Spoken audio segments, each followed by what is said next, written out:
더워요. 저 위에 엄청 덥고.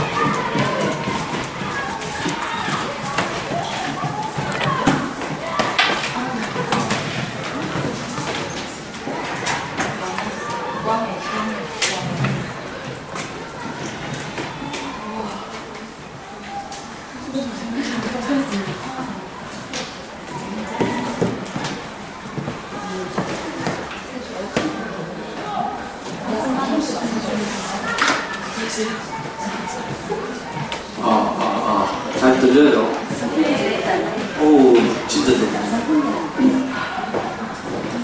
저는요, 여러분들과 함께, 그 교재 책 안 갖고 계시네? 프린트 드렸어요? 교육청에서 발간한 그 맞죠?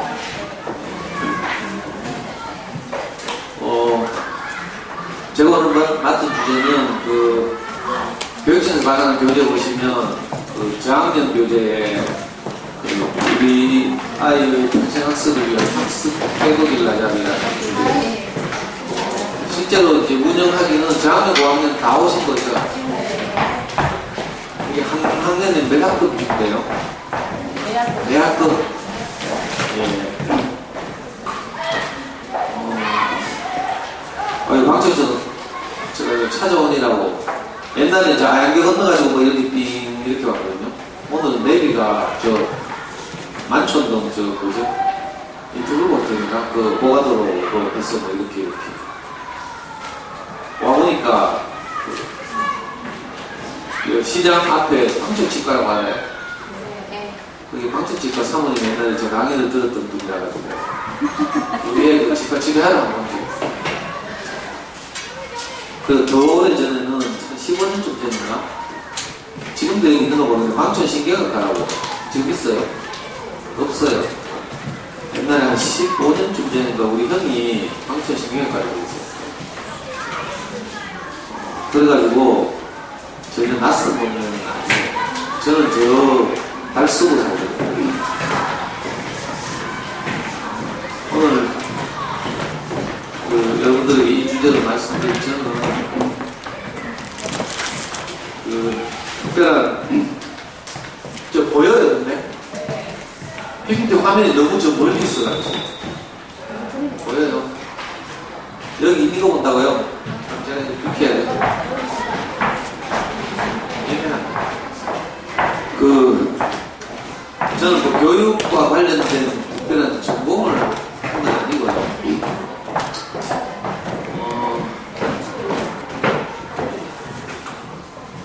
그러다 보니까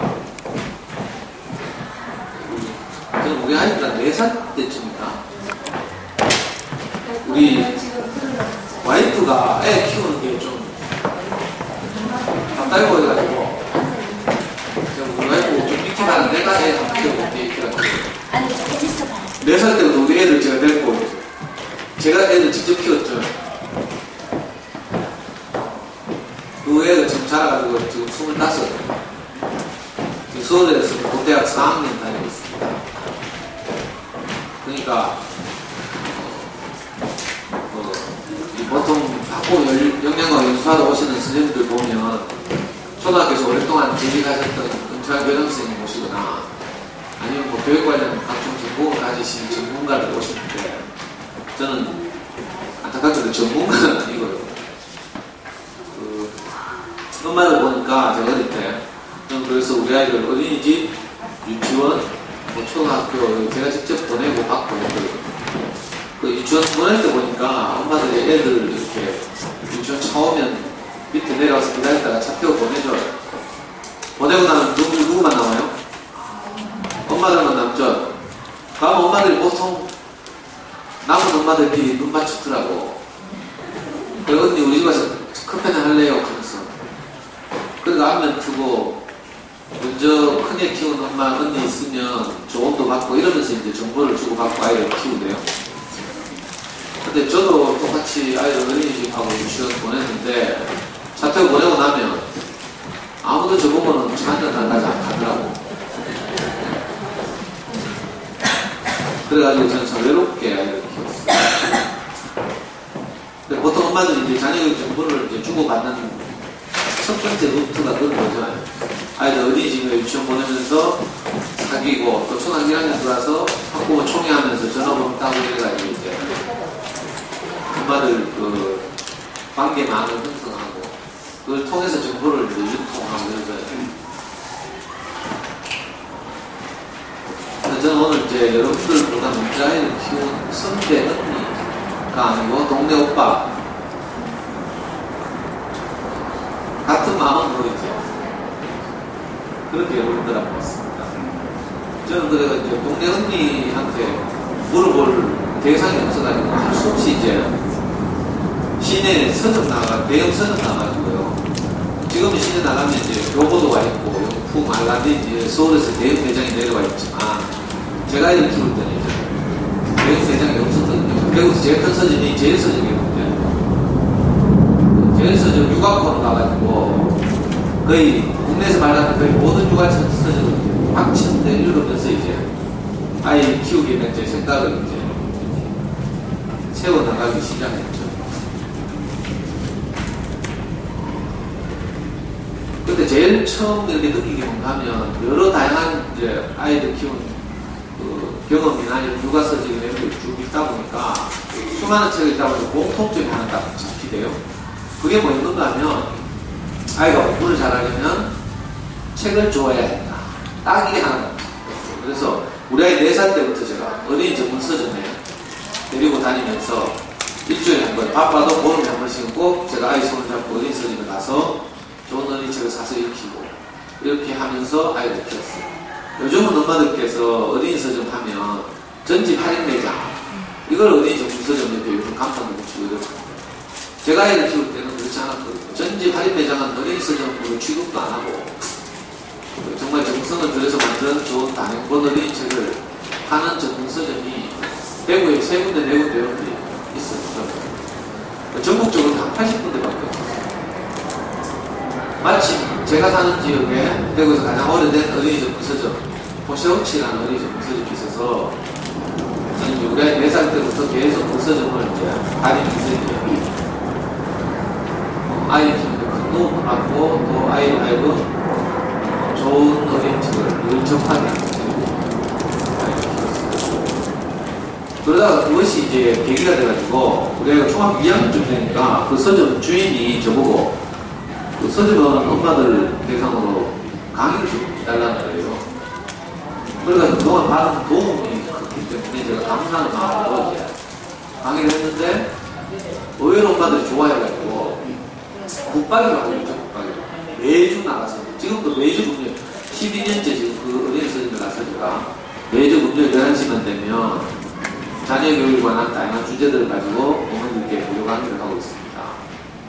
네, 학기별로 한 학기는 넘밥교육 공부법, 한 학기는 아이들 살리는 수학 공부법, 한 학기는 아이가 책을 좋아하게 되는 어떻게 할까 이런 방학을 제외하고 지금도 가서 강의를 하고 있는데 그게 이제 제가 여러분들 앞에 이렇게 설계를 결정된 계획이 12년씩 집근 일을 하다 보니까 알려주고 성공하고 또 다른 하나는 우리가 초상물에 이런 거 이제 자녀교육에 관한 인터넷에서 정보를 구하던 많은 엄마들이 자녀교육 한달 잠수에 커가는 아이들 들어보신 분 있어요? 계시네. 잠수에 커가는 아이들이 자녀교육 사이트가 우리 아이 초상물에 보시면 그래서 저는 그 초창기에 들어가서 이제 거기서 오랫동안 했던 잠수에 그때부터 그래서 가장 오래되고 가장 알려진 잠수는 오리지널 우리 아이들 거기서 이제 도움을 받으면서 이제 사교육 의존하지 않고 이른바 잠수는 애들이 소문난 요구 이라는 책이 있는데 들어보셨나요? 여 도서실이나 이런 데 가면 있을 거예요. 국어교육 있어요. 잠수는 애들 소문난 요구에 소개되는 그 방법을 따라서 영어도 하고 나서 애들 이제 상을 안 받고 언어로서 습득하는 이런 방식으로 아이를 키웠고 그래가지고 우리 와이프한테 칭찬을 많이 받았죠. 사교육부를 진지하게 줄이면서 수능에서 높은 점수를 받았어요. 그래가지고 마라톤마다 우리가 성적이야기하는 의미가 좀 있어요. 지금 우리는 연세대학교 경영학과 4학년 다니는데 수능에서 실제로 전국에서 약 한 200분에서 300분 사이, 대구에서 약 10분 정도. 그래서 혹시 제가 이렇게 경험이 여러분들에게 조금이라도 도움이 될 수 있으면 좋겠다 이런 생각으로 오늘 왔습니다. 원래 제가 이제 그 의뢰받은 주제가 제 1회 중에 이제 다른 학부형이나 강사들과 다르게 저는 아이들 직접 경험이 있어서 처음 저한테 선생님이 이제 방송 중학교 부를 때는 영어 문법을 이야기하라고 이렇게 불렀죠. 그래가지고 그러겠다고 했는데 시간이 좀 그러니까 교육청이 찌라는데 통합, 저학년 9학년 통합 운영을 해야 되는데 통합 운영하는 데는 그 영어 문법은 안 된대. 그래가지고 그 주제를 바꾸라고 하더라고요. 그래서 바뀐 주제가 뭐지? 아까 말한 뭐더라? 뭐 제목 기억도 안 나요. 학습 태도기가 자기. 뭐 제목이 그거나 결국 아이 키우자는 이야기가 아닙니다. 잘 키우자. 그래서 어머니들께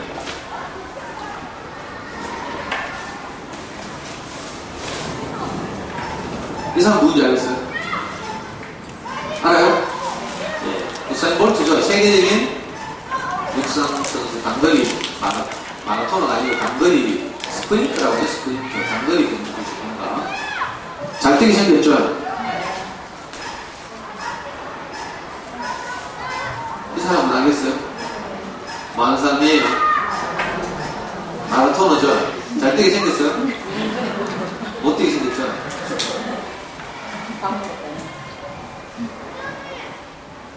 자, 두 사람이 시합을 하면 어떻게 될까요? 머리로 말하지 말고 가슴으로 한번 말해보세요. 두 사람이 지금 누가 이길 것 같아요? 볼트가 이길 것 같죠, 그냥. 뭐, 머리로 말하면 종목에 따라 다르다. 다 정답이지만, 직관적으로 딱 보기에 볼트가 이길 것 같잖아요. 그렇죠? 실제로 한번 붙여볼게요. 벌써 여기 보기에 볼트 뒤에 관중석 사람 얼굴이 안 보이잖아. 너무 빨리 뛰는 거. 그렇죠? 이봉규가 뛰는 데는 사람 얼굴이 다 보이겠죠. 벌써 턱도 쉽게 올라갔고 승부가 안 될 것 같아요.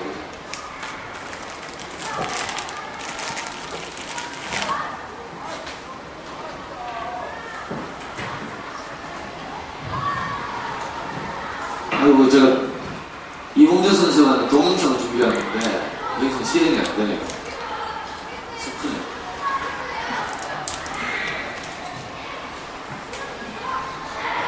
우선 볼트에 관한 동영상도 준비하는데요. 이것도 실행이에요.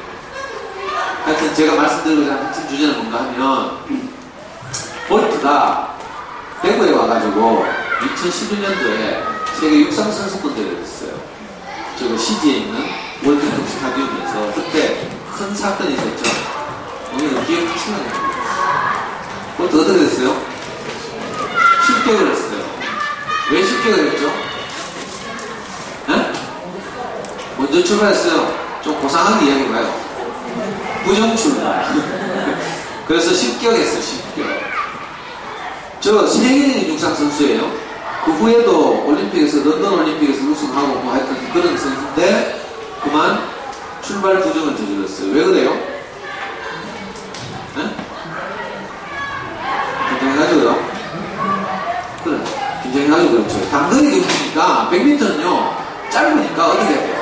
출발부터 조금이라도 빨리 출발해야 돼요. 그래서 출발을 아주 엄격하죠. 라인에 절대로 물리면 안 되고 다른 선수보다 총 쏘기 전에 빨리 움직이면 안 되고요. 뭐 이런 아주 까다로운 규정이 있어요. 근데 볼트가 그걸 어기고 조금이라도 먼저 달려 세계적인 육상 선수인데도 그래서 조금이라도 먼저 달려야 우승할 가능성이 높아지니까 그만 먼저 몸을 움직였다가 실패한 거죠. 참 안타까운 일이에요. 이봉주 선수는요 한 번도 올림픽에서 우승할 적이 없어요.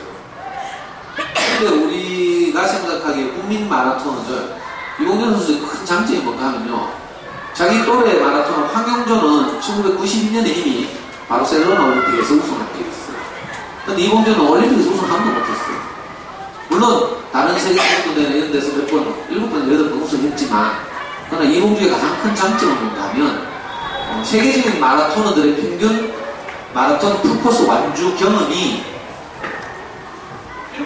7번, 8번인데 보통 케냐가 이제 마라톤 강국이거든요. 케냐의 세계적 마라톤은 대부분 자기 마라톤 일생에 공식적인 대회에서 7번 또는 8번 정도 완주하는 거예요. 그 중에 이제 세계 대회를 한 번씩 우승하는 거죠.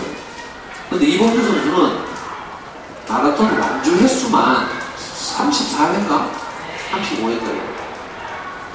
그만큼 성실하게 자기 페이스를 꾸준히 유지해왔다 이 말이죠. 그래서 국민들의 큰 사랑을 받는 마라톤.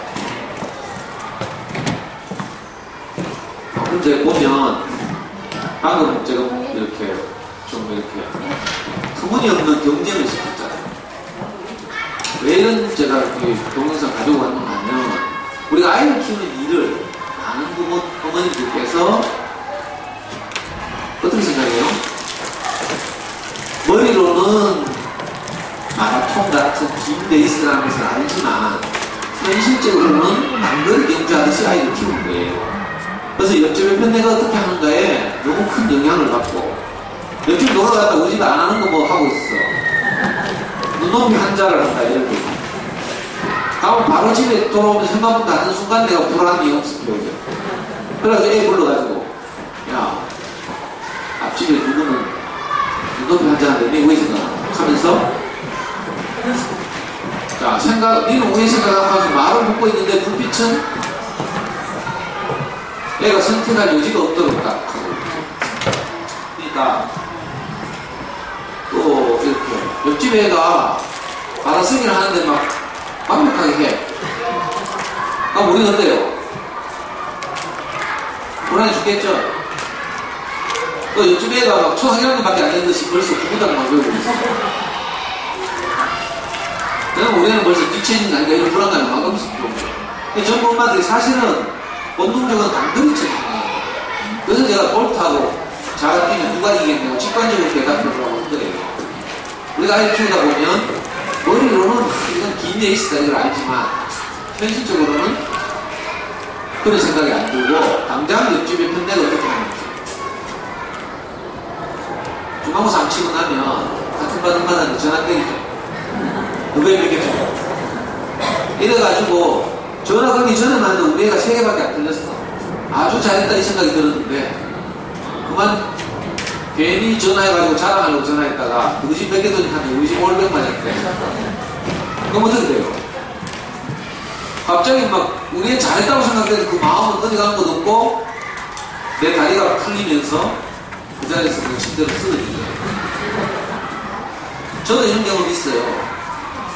그러니까 이상하게 우리가 뭐에 말려가지고 아이를 단거리 경주하듯이 어찌하면 옆집에 편내보다는 더 잘하자. 아니면 제가 상담한 어떤 엄마 중에는 다 좋은데 우리 동서애보다는 잘했으면 좋겠다. 이렇게 생각하고 목숨 건다니까.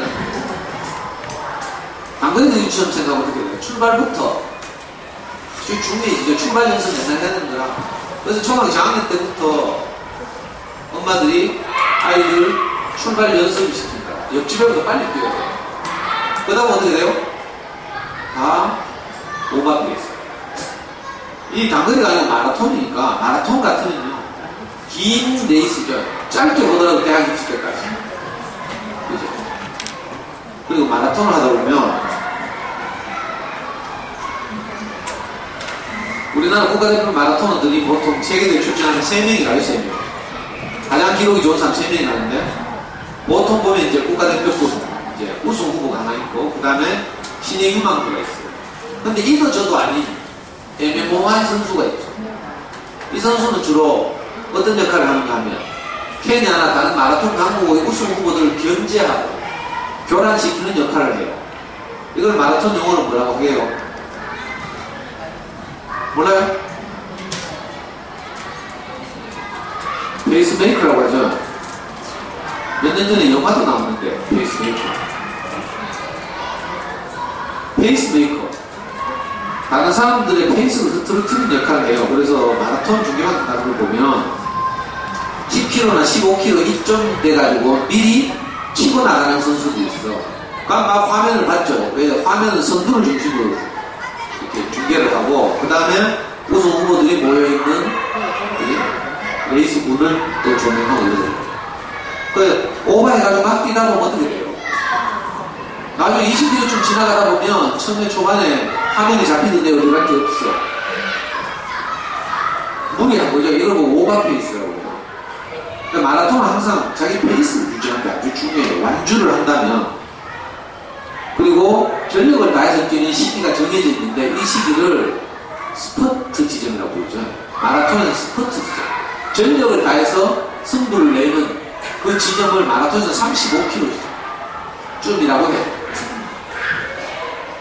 그리고 국가대표 생활 출발하게 되면 먼저 뛰기 전에 코치하고 함께 마라톤 코스를 답사를. 왜냐하면 도시마다 마라톤 코스가 다 다르게 짜여 있어요. 그래서 바람이 이끄는 방향도 다르고요. 언덕이 나타나는 지점도 다르고 이래요. 그래서 그건 미리 알아야 되죠. 언덕이 어디쯤 나타나는 것 같잖아요. 그러면 미리 힘을 좀 저축했다가 언덕을 오를 때 그 힘을 사용해야 돼요. 안 그러면 언덕을 걸어 올라가야 돼요. 자녀들도 똑같은데 초등학교 저학년 때 엄마들 포함 되는 대로 다 될 것 같지만 애들하고 함께 이렇게 살다 보면 어느 날 내가 감당할 수 없는 언덕이 나타나요. 이게 대부분 사춘기 지점이죠. 사춘기가 되면 엄마들이 초등학교 저학년 때 내성지들 했던 모든 것을 돌려받게 돼요. 만약에 돌려받는다고 생각하면 지금 어떻게 해요? 잘해야 되지. 근데 돌려받을 줄 모르고 겁도 없이 심심하면 뭐 뚜껑 내 맘대로 열었다 닫았다 하면서 아이를 키우다 보면 마라톤이 아니고 단거리 경기라고 생각이 되니까 어떻게 해요? 옆집하고 비교하기가 당장 불안하죠. 그럼 어떻게 해요? 저녁마다 붙잡고 공부시키는데 하다 보면 엄마들이 가지고 있는 정신병이 하나씩 있어요.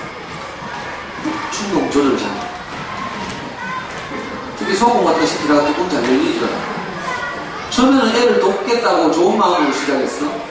나는 수학 때문에 어릴 때 고생했으니까 우리 사랑하는 딸은 수학을 어려워하지 않았으면 좋겠다. 이 마음으로 이제 저학년 때 유아 때 우리가 아이들 돕는다고 시작하는데 막상 돕다 보면 어떻게 돼요? 속 천불 나죠? 이것도 모르나 싶고 또 내가 아이가 한 방에 알아듣기 쉽게 설명하셨으면 참 좋겠는데 나도 설명 못하고 성질은 급하고 이러니까 바로 뚜껑 열려가지고 풀리는 문제를 뚝뚝 말아가지고 그냥 머리 때리다 보면 또 더 뚜껑 열리거든요. 속상하고 이게 아닌데 싶은데 이 제어는 안 되고 이미 충동 조절 장애 증세가 발동하죠. 그 문제 쓰레기 쳐받고 이 같은 거 공부할 자격도 없었고 얘는 막 울고 그때 낙서 퇴근에 들어가 보면 와이프 머리에서 김이 뭐라고 나고 이미 뭐라고 말해서는 안 될 지금 큰 공대 나갈 것 같아가지고 아빠들이 뒤꿈치 들고 조용히 안방으로 숨어 들어가죠. 이런 일들이 큰일 나요.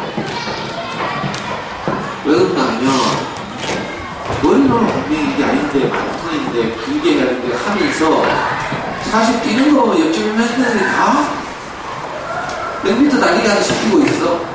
마치 당장 승부가 날 것처럼 초등학교 2학년 3학년 때 막 그래서 인생이 뭐 결정되는 것처럼 이렇게 달리고 있어요.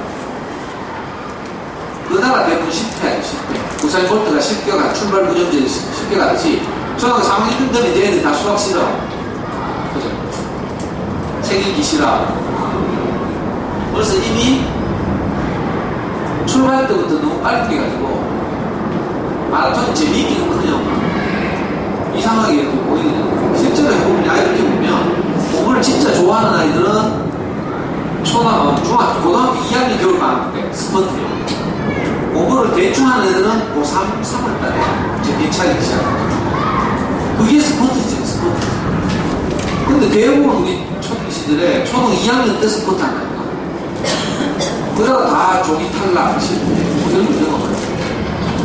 그래서 엄마들이 꼭 알아야 될 게 뭔가 초등학교 시절은 달리는 시기가 아니라 달리기를 준비하는 시기다. 이걸 꼭 기억해야 돼요. 뭘 준비할까 초등학교 시절. 아까 오늘 주제처럼 우리 애가 평생을 이렇게 이 긴 레이스를 해야 되는데 짧게 잡아도 미칠 때까지 이 긴 레이스를 잘 할 수 있도록 뭔가를 준비해야 돼요. 마라톤에서도 저는 마라톤은요 다리만 튼튼해가 열심히 뛰면 되는 줄 알았어요. 근데 황영조 선수가 마라톤 동호인들한테서 칼럼 마라톤을 잘하려고 해도 하루에 1시간 반씩 헬스를 해야 되는데 뭘 하는가 하면요 팔 근력과 복부 근력을 강화시키기 위한 훈련을 다리 근력은 당연한 거고 저 세 가지 근력 강화 운동을 이 헬스에 가면 그런 거예요. 저는 헬스를 안 해서 모르는데 유현진이 가끔 보면 그런 거 하던데 이렇게 이상한 끈 같은 거 줄 같은 거 이렇게 당겨요. 이런 헬스가 있대 가보면 이게 팔 근력을 강화시키는 거죠. 야구하는 애들 투수를 팔 근력을 강화시키는 거고 끈을 당기는 이런 거 있어요. 이런 운동들을 하루에 1시간 30분씩 꾸준히 해야 마라톤에 잘 적응할 수 있어요. 마찬가지로 우리 아이들이 장차 자라서 입시를 치르고 대학생활하고 또 사회생활 해야 되잖아요. 그러려면 초등학교 때는 뛰는 시기가 아니고요. 뛰기 위해 준비하는 시기. 그러니까 뭘 준비할까? 저 세 가지로 마라톤에서 세 부분을 계속 강화시키고 훈련을 하는 것처럼 초등 시절 우리 아이들이 해야 되는 딱 세 가지밖에 없어요. 뭘 하는가? 첫째, 책을 좋아하도록 만들어요. 공부를 잘하려는 말이에요. 우리는 뭐 공부 안 하고 프로축구 선수를 키우겠다 이러면 좀 다른 문제지만 하여튼 공부는요 무조건 책을 좋아해야 돼요. 책 안 좋아하고 공부 잘하는 방법은 딱 하나밖에 없어. 남편 유전자 억수로 좋아가지고 뭐 신동이나 천재로 태어나게 하면 돼요. 근데 그거 흘릴 수 없죠 지금은. 그러니까 우천적으로 우리가 아이들의 그 물려받은 재능을 얼마나 잘 발휘할 수 있는지 발휘하게 하는지를 돕는 거죠. 그게 굉장히 중요해요. 자, 그러려면 만사제쳐놓고 모든 우리나라에서 나오는 모든 시험 문제는 다 텍스트로 되어 있어요. 정말 잘했죠?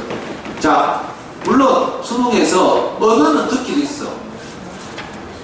국어도 그렇고 영어도 그렇고 듣기가 있는데 이 듣기를 제외하고 다 뭐예요? 활자로 찍혀 나와요. 프린트로. 그럼 거기서 정답 고르는 거라. 그러니까 텍스트에 대한 읽기, 텍스트 읽기를 좋아해야 공부를 잘할 수 있어요. 그래서 어찌하든지 어릴 때 책과 친밀하게 하는 작업 이걸 해야 돼요. 두 번째는 대학을 가려면 뭘 잘해야 돼요? 수학을 잘해야 돼요. 여러분들 고등학생은 다 해봐서 알 텐데 대학은 사실은 수학 실력이 결정해. 위로 올라갈수록 더 그래요. 서울, 인서울 하려면 명문대학 가려면 더더욱 수학의 변별력이 가장 높아요. 영어나 국어는 대충 해도 뭐 평균점수가 한 60여 점 되는데 고등학교 가면 수학은요 평균점수가 30점이에요. 30점.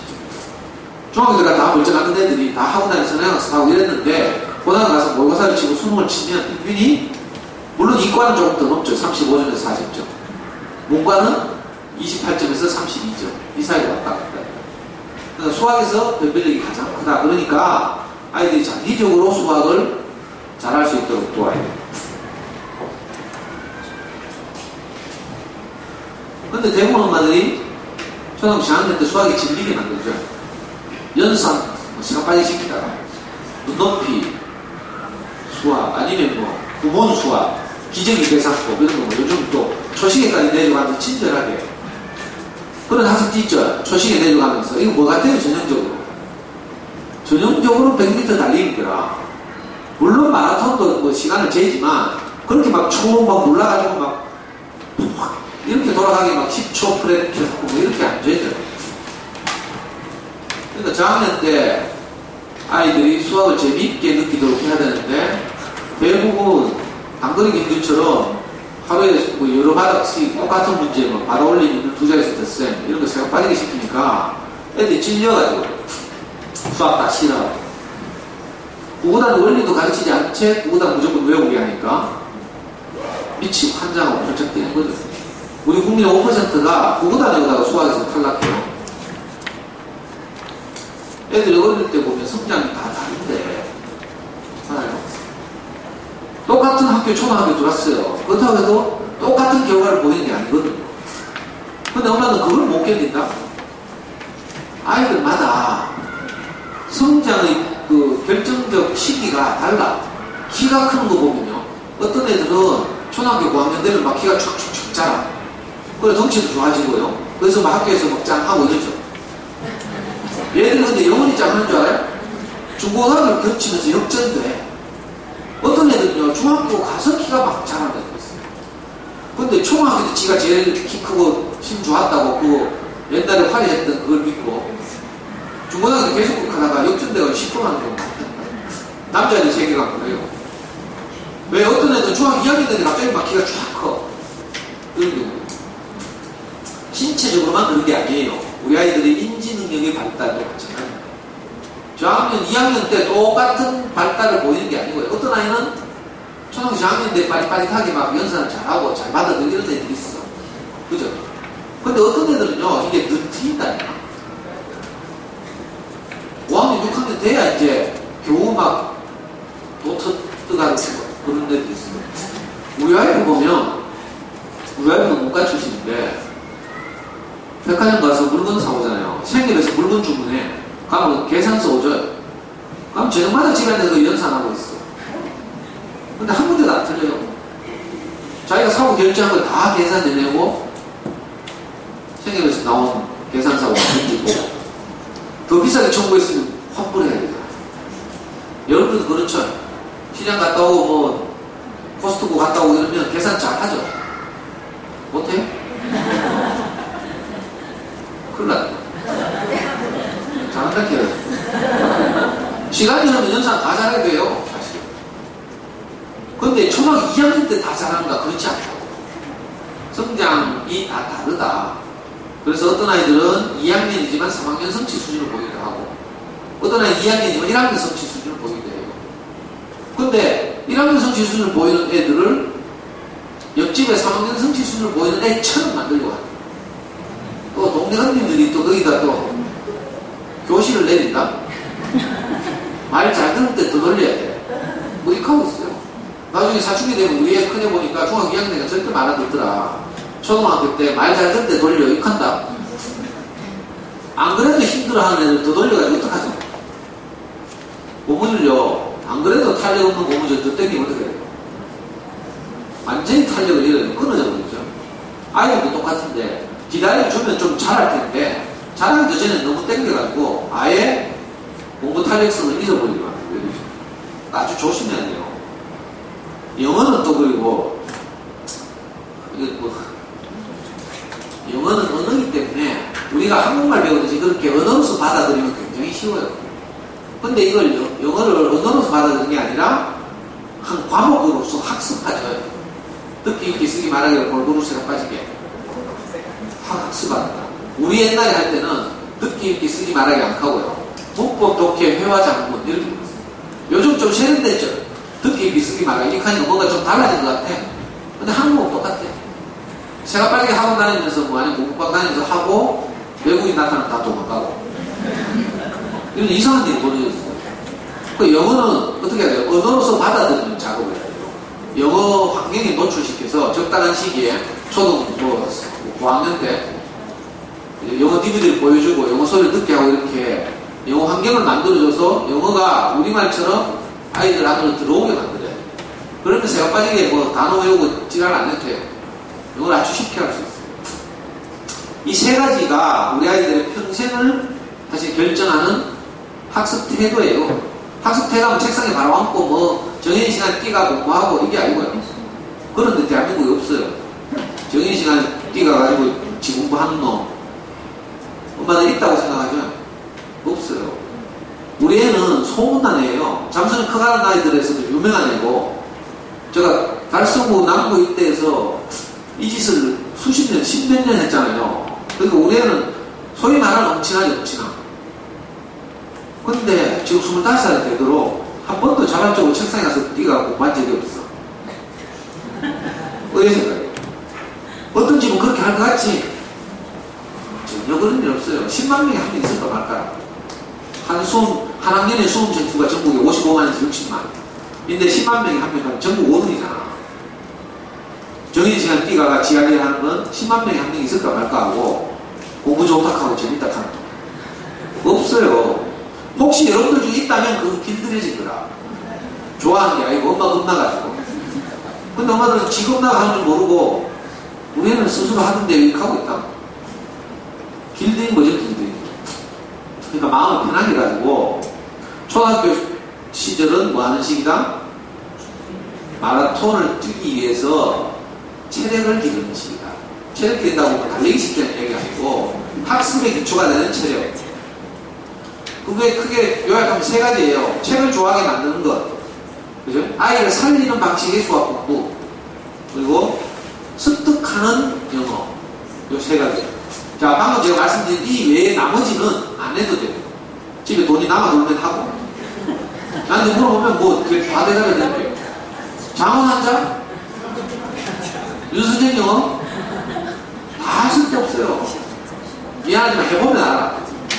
아직 잘 모르겠지만 해보다 보면 나중에 다 그렇게 돼 있어. 하다 치고 발레, 피아노? 그거 평생 합니까? 어디 보내보면 다 소질 있대. 피아노 보내면 야는 소질이 있어가지고 계속 시키면 좋은데 다 익한다니까? 그럼 피아노 학원에 다 소질 있다 자기가. 그전에는 소질 없으니까 우리 학원에 보내는 말 할까봐. 발레 보내봐요. 다 소질 있다 한다니까? 발레 하면 다리가 길어지고 키가 커지고 이렇게 잡고 있잖아. 엄마 다리 짧다고. 딸내미 발레 시키면 다리 길어지고 키 커질 줄 알고 발레 시키고 그러고 있죠. 근데 그 초등학교 4학년 지나면 다 끊게 돼 있어요. 그러니까 미리 끊는 게 좋아, 미리 끊는 게. 괜히 어차피 끊을 거. 그러니까 다 저학년들 뭐예요? 고작질 안 고작질. 미안한 말이지만 어머니들로서는 물론 최선이지만 걱정도 되고 불안하고 이래서 막 이것저것 하고 있어요. 그러나 다 고작질이에요. 기분 나쁠까봐. 저 기분 나쁘라고. 좀 오늘 제가 한번 보고 갈 거니까 다시 볼 거니까 엄마들 실컷 자극이나 하고 가야죠. 그러니까 다시 한번 생각해 보시죠. 자, 이 세 가지가 있습니다. 이 세 가지만 하면 되는데 제가 저 한 가지를 가지고 하나 기동한 거 아니에요. 그러니까 오늘 어떻게 해야 되겠어요? 세 가지 중에 엄마들이 말하는 거 말하는 거예요. 뭐가 제일 급해요? 책임가 제일 급해요? 자, 1번은 영어 공부, 다수가 책임기.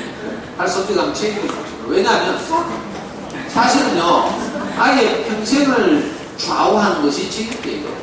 어머니들 이걸 머릿속으로는 책임기가 중요하다고 다 알아. 근데 현장에 집에 돌아가서 삶에서는 이게 쉽지는 않죠. 그래서 대부분 책임기는 전부터 이미 실패하는 거죠. 애들 책을 싫어하게 되고. 어떻게 제가 책임기 PPT 준비해온 줄 알고 책임기를 안 해요. 아니, 지금이라도 마음 바꿔요. 그러면 내가 다른 PPT 가지고 올게요. 수학은 투표라고, 투표로. 진짜요? 책임기가 제일 많죠. 지금 분위기가 그렇네. 자, 영어에 관해서는 엄마표 영어 또는 장순의 영어 후배 관해서는 제가 다른 학교에서 이미 수많은 강의를 했어요. 그걸 목자로 그냥 들으시면 돼요. 제가 마지막에 어머니들이 혹시 도움이 된다 싶으면 다른 강의들을 들을 수 있는 그 사이트를 제가 알려드릴 테니까 아무 걱정하지 마시고 수학공부도 마찬가지예요. 제가 오늘 그걸 오면서 수학에 대해서 이야기할까 영어에 대해서 이야기할까 체육에 대해서 고민을 많이 했어요. 근데 뭘 해도 사실 시간이 부족하거든요. 그래서 우선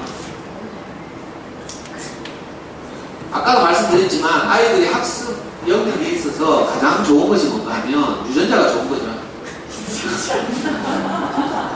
근데 이건 선천적인 것이라서 우리가 어찌할 수 없어요. 그래서 이제 그러면 선천적으로 결정 다 되나 그렇진 않거든요. 유전자가 아무리 좋아도 후천적으로 우리가 아이를 어떻게 키우느냐에 따라서 물려받은 재능을 잘 발휘할 수도 있고 오히려 재능조차 사장시킬 수도 있어요.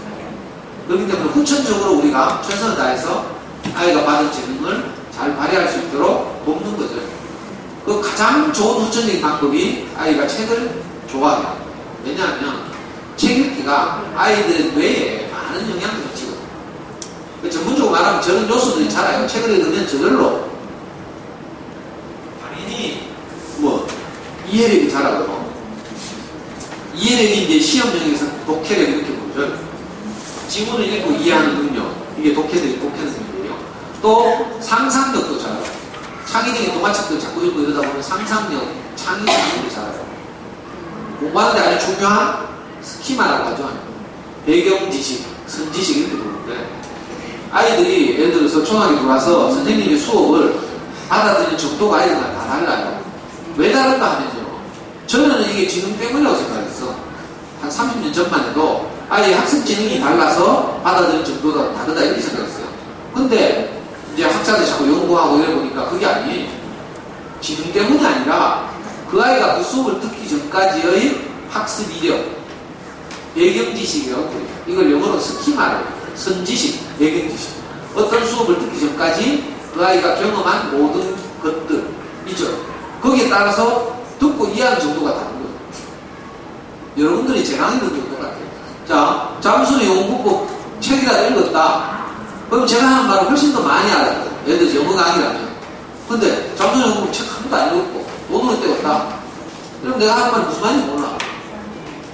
하루때 겨울왕국을 영어로 한번 영어 버전으로 애들한테 보여준 경험이 있다.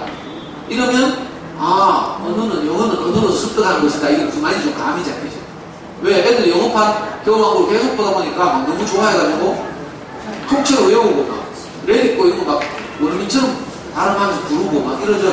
이런 경험이 있으면 영어는 언어로서 습득하는 것이 낫겠다 이 생각이 좀 들어요. 근데 이런 경험 전혀 없어. 전부 한글 비디오만 보여줬어. 그건 무슨 말인지 뭔가요? 이게 선지식, 배경지식. 자, 아이들도 마찬가지예요. 초등학교에 들어와서 선생님들 수업을 받아들일 때 받아들일 정도가 다 다른데 그 전까지 이 아이가 어떤 경험을 했는지, 얼마나 책을 좋아했는지, 엄마가 얼마나 많은 책들을 읽어줬는지에 따라서 다 다른 거죠. 그래서 체육기는 아이의 전생에 있어서 결정적인 영향을 미치고 이걸 꼭 알아요. 책 안 읽고 이러면요 나중에 어른이 되었어요. 내가 엄마들한테 기름 묻잖아요. 그럼 엄마들이 전부 뭐라 하잖아요. 저희 쭉 가가 거쳐서 뭐 이런 식으로 정확하게 100m 직진하셔서 오른쪽으로 우회전 하세요. 이렇게 말하는 게 아니라 그쪽으로 쭉 가, 그 도자로 만든 돌아가, 이런 시골 할머니들. 우리가 책을 읽게 되면 풍부한 표현 능력, 언어 능력이 생기죠. 오늘 여러분들이 가지고 있는 텍스트에도 보면 아예 평생 학습을 좌우하는 태도가 읽기와 쓰기라고 되어 있어요. 근데 사실 쓰기는 그다지 중요하죠. 먼저는 읽기죠. 쓰기는요, 읽기를 잘하면 잘 쓰게 돼요. 다른 거 하나도 없어요. 뭐 독후 활동 이치라니 다 치우고 독후 활동하다 또 애 잡지 말고 책 읽고 난 다음에 뭐 네가 주인공 이름 기억하기 하고 묻다가 또 뚜껑 열려. 그러니까 그런 짓을 말이야. 그건 전문가나 전문가나. 그냥 책을 읽다 보면 책이 아이를 잘하게 돼요. 재밌는 책을 만나면 감동을 받고 아니면 재미있게 느껴지고 흥미진진한 경험을 하고 이러면 책을 좋아하게 되죠. 책을 좋아하게 되면 저절로 저런 능력이 자랍니다. 그리고 또 책 읽기가 주는 가장 중요한 유익이 뭔가 하면 방금 인지 영역 말고 정서 영역에서 아이들이요 학교생활을 한다는 것은 우리가 생각하듯이 그냥 뭐 아주 쉬운 일이 아니에요. 여러분들 학교생활 해보셔서 알겠지만 학교라는 사회 안에서 아이들이 온갖 경험을 다 해요. 힘센 놈한테 맞기도 하고 공부 잘하는 년한테 비교당하기도 하고 다른 박태희한테 맨날 지적당하고 이런 많은 일들을 겪으면서 학교생활을 해요. 그러다 보면 스트레스도 받고 또 이런저런 형편과 사정이 각자 다 있죠. 아이들도 그래서 학교를 전쟁처럼 치고 가는 학교생활. 근데 엄마도 그거 모르고 막 학교를 당연히 갔다 온다고 생각하고 갔다 오자마자 손 씻고 뭐 숙제 이렇게 해서 학교 갔다 오면 어떻게 해야 돼요? 그래 애를 꼭 안아주고 수고했다 하고 힘들었지 하고 무릎에 앉혀놓고 무슨 어려운 일 없으면 웃고 이야기 들어주고 이래야 돼요. 애들 또 뭐 이야기하면 있잖아. 엄마가 먼저 열받아가지고 또 학교 기각각하고 뭐. 그거 하면 애가 엄마한테 다시 이야기 못해 듣지 못해요. 그럼 별거 아니 자기가 이겨낼 수 있는데 더 주기만 하면 스트레스 풀릴 텐데 뭐 이야기 좀 하면 뭐 학교 기간다고 하고 다니면서 전화한다고 하고 여러분들도 그렇죠. 남편 딱 퇴근해 오면 하루 생활하면서 있었던 속상한 일을 좀 막 이야기하고 싶잖아요. 나도 이렇게 아이들 키우면서 힘들었다 좀 들어도 들어주면 해결되는 게 대부분이야. 근데 어떤 남자들 보면 엄마들이 애하고 있었던 일 중에 꼭 속상한 일 이야기해요. 속상한 이야기는 남편이 먼저 뚜껑 열려가지고 애 부른다 또. 애 불러 발로 차고 막 이렇게 하면 엄마하고 그 이야기 어떻게 해요, 남편? 비슷하죠? 엄마들도 사실 지혜로워야 돼요. 남편 퇴근에 오면 하루 아이에게 있었던 일 중에 가장 긍정적인 것을 추수해서 남편한테 말해야 돼요. 그래야 남편도 시간까지 고생하고 다 키우자고 잘 키우자고 하는 짓인데 밖에 나가서 직장생활하면 스트레스 받고 왔어요. 근데 옆에 내가 꼭 하는 말이라고는 전부 속상한 일만 꺼내서 이야기해. 아이고. 그러니까 퇴근하고 와서 집에 기분이 좀 좋아야 되는데 퇴근하자마자 또 열받는다. 그래서 엄마하고 이야기를 안 하는 거야. 밥 먹나? 자자. 그러니까 엄마들이 어떻게 해야 돼요? 지혜로워야 돼요. 하루 중에 아이와 함께 있었던 일 중에서 가장 기분 좋은 일, 긍정적인 일, 이걸 딱 내가 가을에 열매를 추수하는지 이렇게 추수해서 남편에게 딱 먹입니다. 그럼 남편이 기분 좋죠. 근데 꼭 제일 떫은 거, 뭐 상한 거 이런 걸 먹이고 있어. 그래 남편이 기분 좋겠어요. 그러면 이제 집안이 우울해지는 거예요. 물론 아이의 안전과 관계나 건강과 관계 이런 거 있죠. 심각한 것들은 남편하고 상의를 해야 되죠. 그러나 일상적인 것들 중에서 흔히 늘 있는 일 이런 거는요. 엄마 안에서 소화력이 생겨야 돼요. 자, 우리 아이들이 책을 좋아하게 되면 그러니까 어떤 일이 생기냐면 특히 엄마들은 막 지식이 들어가 있는 책을 좋아하는데요. 사실 책의 핵심은 그게 아니에요. 어떤 건가 하면 어떤 책을 읽다 보면 책의 주인공과 자기가 일치되는 경우에 동일시라고 하죠. 아이덴티피케이션 동일시라고 해요. 동화책의 주인공 내가 나만 어려움을 겪는 줄 알았어. 힘센놈한테 맨날 치이고 이럴 줄 알았어. 근데 어떤 동화책을 읽었는데 동화책의 주인공이 나하고 똑같은 거야. 그러면 애가 먼저 뭐를 해요? 동일시야. 동일시가 되면 감정이입이 돼서 책에 빠져들어요. 그러다 보면 주인공이 극복하잖아요. 그럼 거기서 뭘 느껴요? 카타르시스를 느껴요. 자기 정화죠. 엄마들 뭐 안구 정확하더라. 잘생긴 뭐 연예인들 뭐 얼굴 보고 나면 뭐 안구 정화라고 하고. 안구가 몰라. 안구가 정화돼. 아이들이 자기처럼 어려움을 겪고 있는 친구들의 이야기를 듣고 그걸 극복해내고 용기를 얻게 이래줘요. 그게 동일시를 통해서 카타르시스, 자기 정화가 돼요. 그리고 마지막으로는 어떤 생각이 들었냐면 나만 이렇게 안 쓰나. 다 이렇게 사는구나. 이걸 알게 되죠. 이럴 때를 깨달아요. 나만 이렇지 않구나. 용기를 내자. 자, 이 과정을 통찰이라고. 인사이트.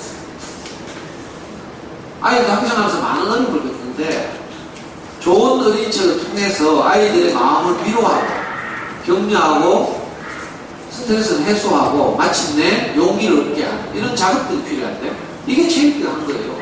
엄마들이 못하니까. 엄마도 맨날 했나 안 했나? 왜 그렇다고 하고 있나? 맨날 하루 종일 엄마들 하는 말 mp3를 녹음해보면 하루 종일 하는 말이 애 칭찬하거나 격려하거나 얘야 너를 사랑한다 이런 말이 없어. 세월호 친구할 때나 뭐 한 달 동안 하고 다시 뭐 평상시로 돌아오는데 다 잊어먹고 있잖아. 세월호 친구를 했을 때 다 학교 갔다 오면 애들 아들 그걸 안고 울면서 살아있어서 너무 고맙다고 하고 그럼 세월호 맨날 친구를 해야 되겠네 해마다. 나머지 시간에 항상 뭐 지적하고 있고요. 네가 공부도 못하면 인간이라도 돼야지 하고 뭐 양치는 제때 하고 인사는 제때 해야지 뭐 이런 결국 공부 때문이면서. 그러니까 좋은 어린이책을 만나면 이런 과정을 겪게 돼요. 그걸 통해서 아이들이 건강해지죠. 그래서 이런 위로를 받으면 위험한 짓을 안 하는 거라. 아무도 자기 마음을 모른다 이렇게 생각 어떻게 해요? 사춘기들은 극단적 성격을 해요. 가장 외로울 때가 어떤 때요? 어머니도 살아봐서 알 거 아니에요. 아무도 내 마음을 모른다 이럴 때 가장 외롭다니까. 근데 누군가가 내 마음을 깊이 알아준다. 이럴 때 내가 용기가 생기고 어려움을 헤쳐나갈 힘이 생기죠. 그래서 엄마들이 연속고를 좋아하잖아. 현실은 좀 팍팍하지만 드라마의 여주인공 보니까 장동건하고 놀고 있어. 장동건 안 좋아요? 원빈하고 놀고 있어. 원빈도 안 좋아요? 김수현하고 놀고 있어. 옛날에 요즘 내 연습 공부받을 좋아하는 게 뭔지 모르겠는데 몇 년 전에 보니까 막 그거 생각도 안 나요. 어떤 잘생긴 남자한테 막 무릎 빼고 누워가지고 막 몰라. 자, 뇌 사진이요, 뇌 사진. 체육기를 좋아하는 사람이 뇌와 그러지 않은 사람이 뇌.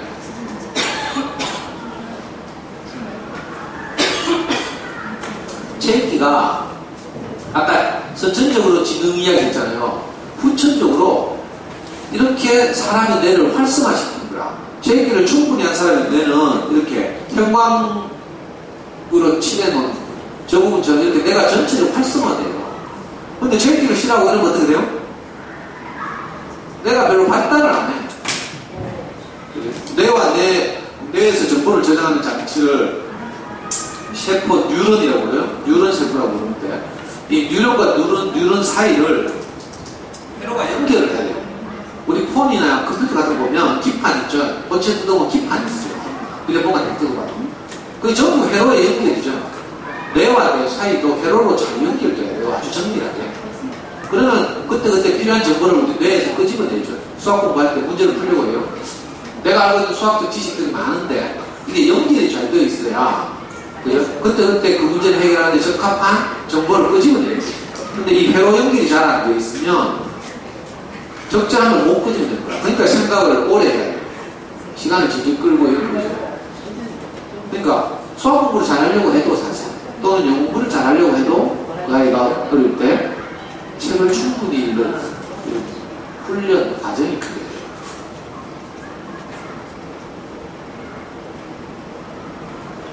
이거 넘어갑시다. 뇌에 관한 이야기인데 체격기가 우리 아이들 뇌에 어떤 영향을 미치니까 이건 뭐 몰랐어요. 근데 자 체격기가 중요한지 다 알아버리고 근데 현실 안에서 어떤 일을 하고 있는가 봅시다. 거꾸로 필름을 돌리는 거예요. 제가 제일 인상적으로 봤던 이제 국산 영화 중에 저는 이창동 감독을 좋아해요. 이창동 알만가 모르겠네. 이창동 알아요? 초록물고기 봤어요? 박하사탕 봤어요? 오아시스? 박하사탕을 가지고 박하사탕 보면 설경구가 주인공이에요. 근데 영화의 첫 장면에서 설경구가 어떻게? 나 돌아갈래 하면서 기차로 뛰어들죠. 그리고 이제 감독이 필름을 돌리는 거야. 왜 이런 일이 되나? 자, 고3 수능고사단 가봅시다. 여기 30대 엄마들은 대부분 수능 세대일 텐데 생각날라는 모르겠는데 수능 국어 시간에 보면 수능 국어 시간 문제지 페이지 수가 몇 페이지인지 알아요? 몰라요? 안 쳤어요? 기억이 안 나? 요즘은 좀 줄어가지고 16페이지인가 이래요. 아니 수능이 50문제가 국어 50문제가 나와요. 지문이 16쪽 이렇다니까. 우리 애 때는 18쪽. 그러니까 책 반권이에요. 책 반권. 그러니까 국어시험 치는 동안 정해진 시간 동안 그 지문을 빨리 다 읽어내고 정답을 골라야 되죠. 지문만 거의 뭐 반쪽씩 지문이 주어지고 밑에 문제 3개 달렸어.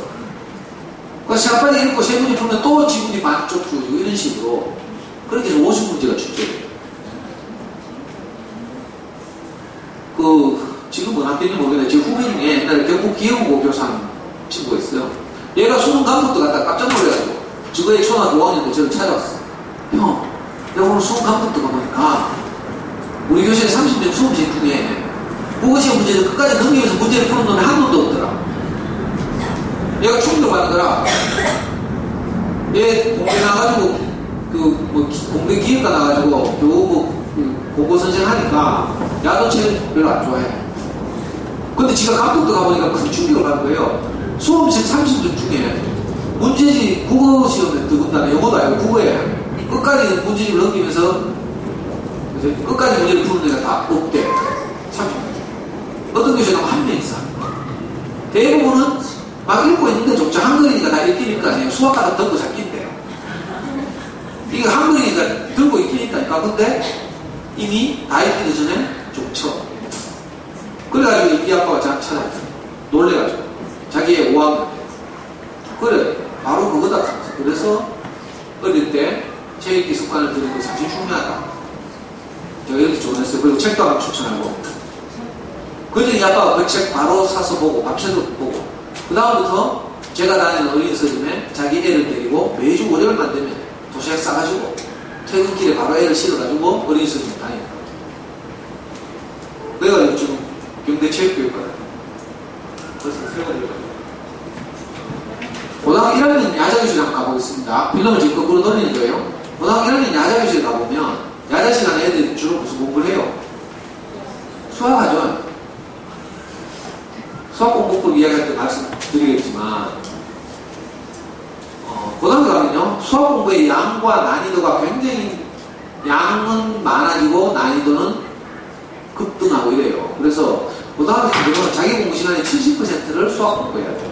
나머지 20%를 영어 공부하고 그리고 10% 가지고 나머지 책에다 국어 공부할 시간이 없어요. 그거 어떻게 해야 되겠어요?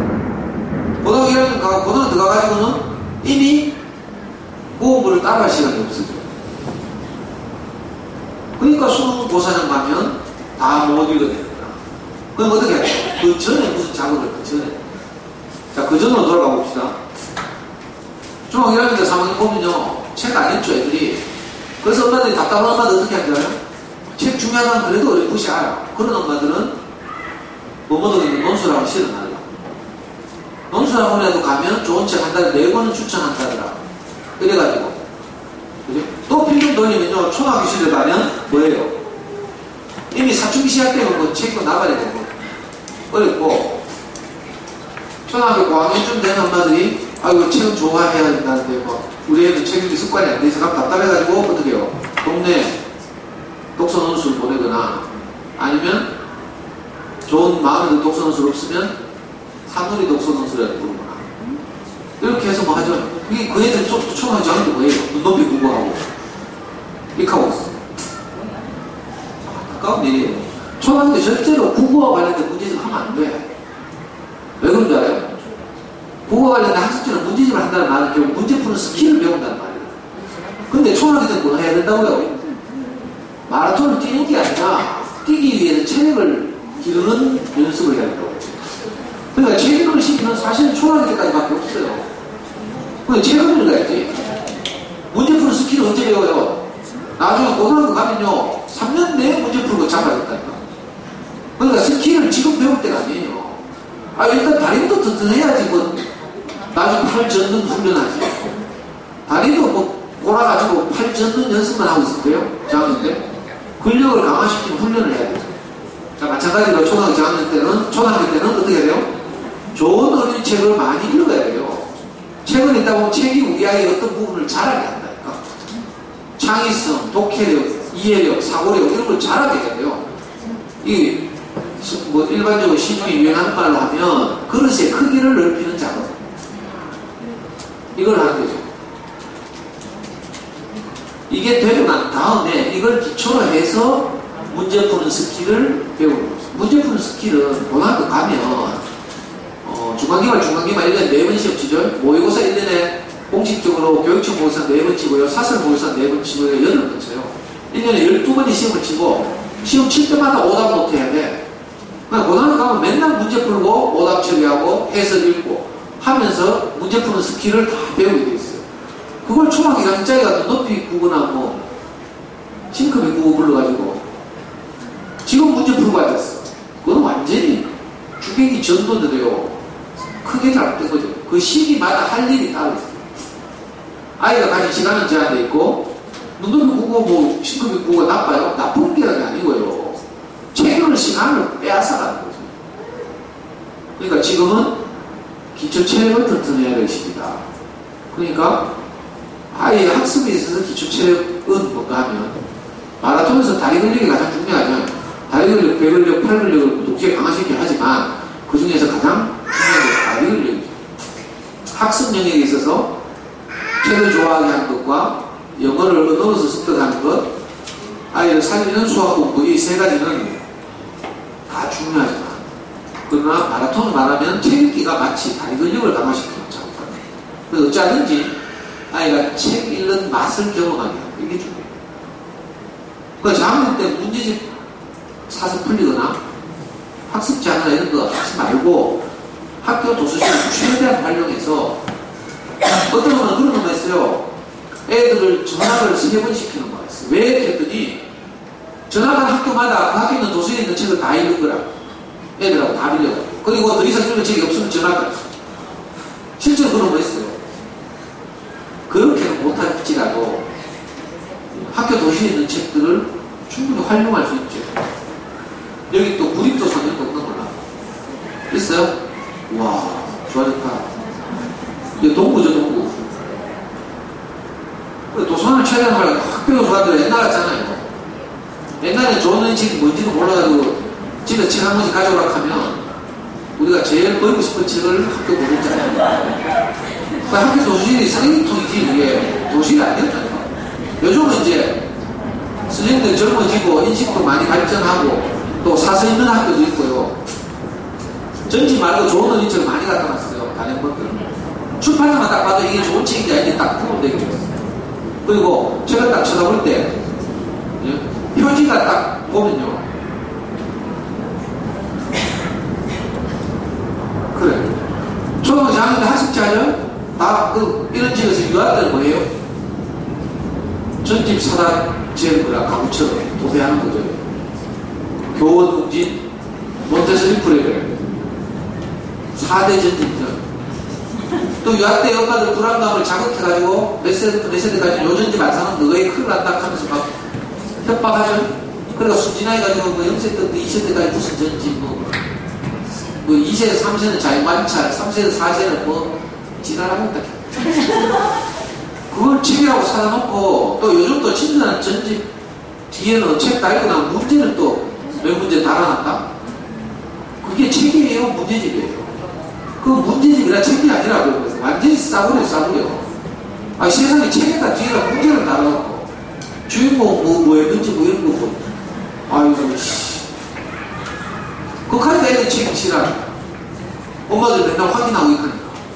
아니, 엄마들 연습 보고 났어. 남자 주인공의 눈빛, 뭐 이런 거 느끼고 있어. 근데 남편이 와가지고 뭐, 내가 원빈이다 계산 어떻게 해요? 배터리 팍 떼지면 애들이 책을 읽고 그 감동해가지고 막 그 느낌을 가지고 있어. 근데 엄마라고 뛰어와가지고 뭐, 주인공 후회됐대. 주변이 다 기억하나? 그 가면 뭐 재미가 막 확 사라져요. 그러니까 사실은 책을 읽고 뭘 느끼고 감동하고 이게 다예요. 그 책의 중심은 뭐예요? 사람 사는 이야기. 그 어릴 때는 창작 동화라고 하죠.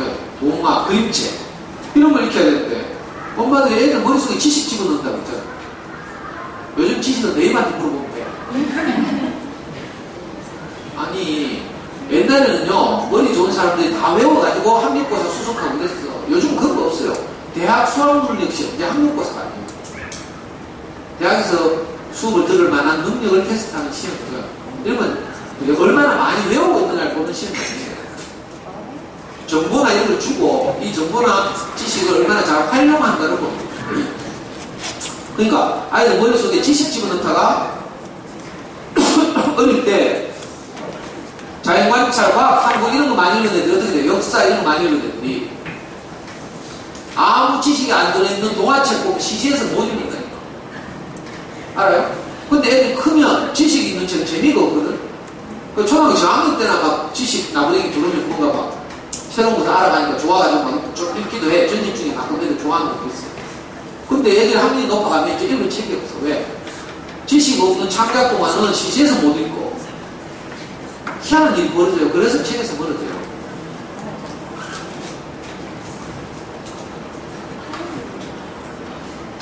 자, 어떤 집 거실을 제가 촬영해왔어요. 엄마들 느낌 어때요? 아니, 와, 책 참 읽고 싶다 이런 느낌 막 들어요? 마음에서 막 책장 보면 숨이 툭툭 안 막혀요? 전집 보면 이렇게 딱 펴서 이까지가 똑같은 장면 이런 식으로 쫙 인식, 책이에요, 가구지. 그래서 내가 못할 때마다 전집은 가구예요. 불안해가지고 엄마들 호작지라고 사대긴 있겠지만, 어떤 엄마들 보니 뭐 2천만원, 3천만원치 사도 방 한 칸 도매할 끝이래. 또 안 사면 막 우리 뒤틀릴 것 같고 뭐 이러니까. 이래가지고 참 좋아하겠어요. 근데 애들은 또 이것도 이런 거밖에 없으니까 이 속에서는 재밌는 책 지가 그래도 뭐 읽고 한다니까. 불쌍해 죽겠어. 왜냐면 이러다가 책을 결국은 초등학교 5학년 올라갈수록 책을 모르게 하니까. 이 집 앞에. 아까 우지처럼 권수 많지 않아. 근데 느낌이 어때요? 보시면 한 권 한 권 다 다른 책. 잘 만들어진 뭐 1, 200년 동안 이미 세계적으로 좋은 평가를 받은 그런 세계적인 그림책들 이런 걸 한 권 한 권 사모은 집이죠. 이런 책들을 애들이 만나 봐야 체육기가 좋아지는데 이 집 어때요? 그렇죠? 이 책 알아요? 야 우리 기차에서 내려. 이 책 알아요? 모르죠? 모를 거야. 도깨비를 빨아버리는 우리 엄마. 이건 알아요? 근데 야 우리 기차에서 내려 몰라? 자 이렇게 한 권 한 권 정성껏 만드신 책을 아이의 성장에 맞게 사야 돼요. 엄마들 옷을 살 때는 초등학교 1년짜리 옷 사면서 중학교 때 입을 거 생각해서 건강하게 사겠어요? 그럼 미쳤지. 근데 책은 그래 산다니까. 물론 엄마들 책을 고를 줄 모르고 두렵고 이러니까 뭐 그러면 이해가 되지만 너무 안타까운 일이에요. 아이에게 맞는 옷에 맞는 책을 사고 신발을 사는 거지. 제가 우리 애 초등학교 때 제일 열받은 게 뭔가 하면 우리 애는 애가 2월생이라서 일찍 들어갔어요 학교를. 키도 작고 덩치도 작고 애가 항상 반에서 1번 했어. 운동회만 하면 6명 달린 꼴찌를 해. 근데 우리 와이프가 실내화를 사주는데 항상 평등한 걸 사줘요. 안 그래도 못 뛰는 놈이 운동회 때 실내화 신고 뛰는데 신발이 크가 뛰다 또 벗겨진다. 안 그래도 꼴찌인데. 제가 얼마나 열받은 줄 알아요? 아니 애 발에 맞는 신발 사줘야 될 거 아이가. 옷도 그렇고 책도 마찬가지예요. 애의 인지 능력이 항상 많고 그때 적절하게 사서 공급하고 이래야 되죠. 애기한테 젖 먹여야 되는데 콧물이고 있어. 미치겠네. 우리 애도 아닌데 진짜. 자 다시 한번 생각해봐요. 자, 어떤 전집 회사에서 이렇게 선전하고 공부하고 있어요. 몇 시부터 몇 시까지 이거 안 읽으면 미친데 40에서 50살 인물 이야기 읽어야 되는데 그나마 인물 이야기 하는 것만 해도 고맙지. 옛날에 위인전이라고 그래요. 위인전.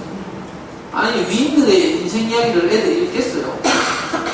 엄마도 그거 읽고 위인전 되라 이거라. 제가 아이를 키우면서 해보니까 애는 지 아빠 인생에도 관심이 없어요. 저 어릴 때 고생하면서 자라가지고 애한테 아빠는 이렇게 자랐다. 네가 얼마나 좋은 환경에서 엄마 아빠의 지지를 받으면서 자랐는지 감사하라. 이런 걸 좀 알게 하고 싶어서 초등학교 5학년 여름방학 때 제가 슬럼과 대구 부산동을 뭐 이사를 여러 번 수십 번 다녔거든요. 그 아빠 인생 체험하기 내가 체험 프로그램을 만들어가지고 우리 애를 데리고 갔다니까 부산동에. 근데 이 새끼 뭐 얼마 짜리를 내면서 있잖아요. 덥다 계산법 뭐 왜 이런 걸 해야 되나 계산법. 내가 하나하나 신경질 나가지고 내가 찾잖아.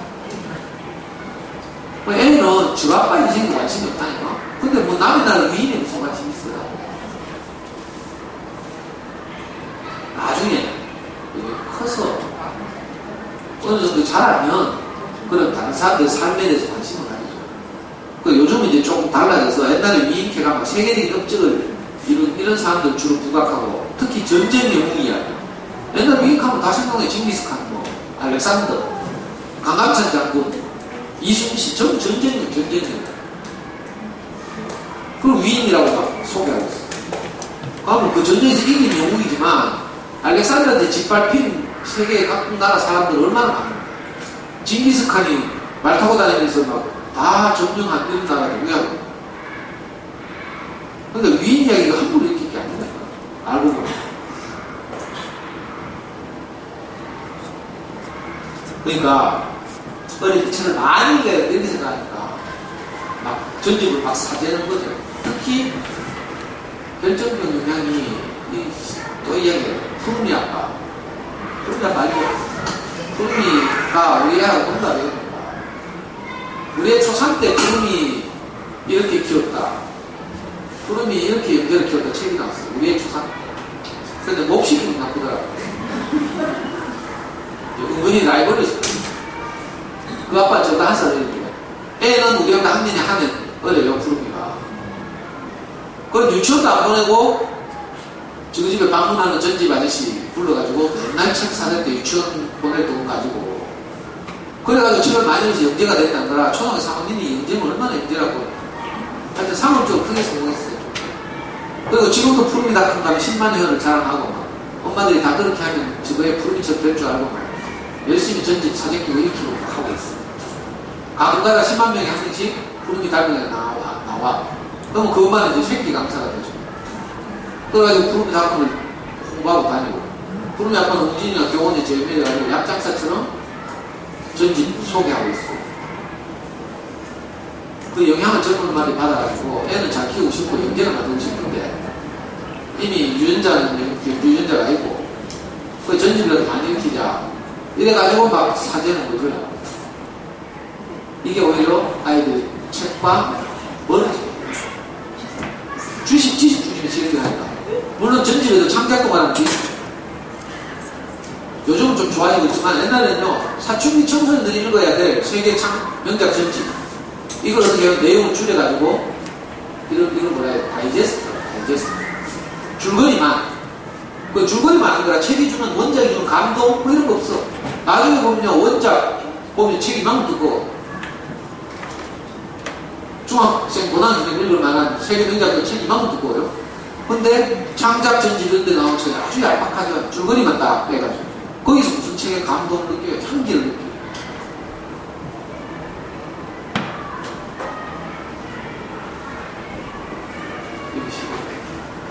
벌써 11시 20분이에요? 네. 집에 가야 되겠네. 자, 지금 제가 말씀드린 전집의 문제점 이런 게 있습니다. 요즘 조금씩 좋아지고 있지만 그러나 전집의 저자가 분명하고 대부분은 전집 회사의 기획팀이 있어요. 그런데서 짜집기.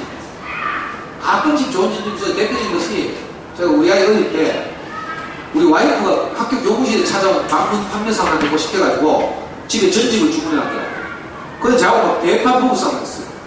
그때 우리 집에 배달되온 전집이 달팽이 과학동화라고 했죠. 웅진에서 나온 달팽이 과학동화.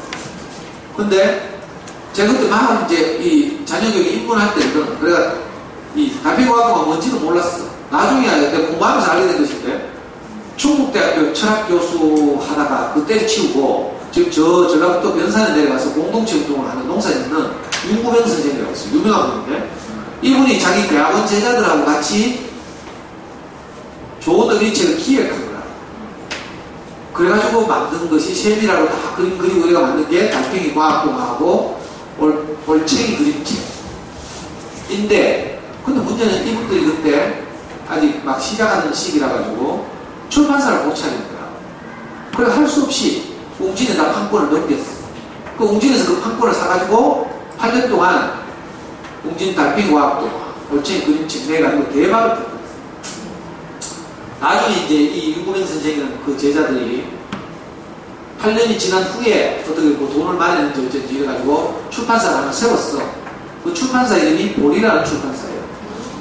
그래서 8년 후에 다시 판권을 해줘서 지금은 보리에서 단행본으로 달팽이 과학동화 웅진 그 올챙이 그림책을 단행본으로 내고 있어요. 왜냐하면 전집으로 내면 가난한 사람들 못 사거든.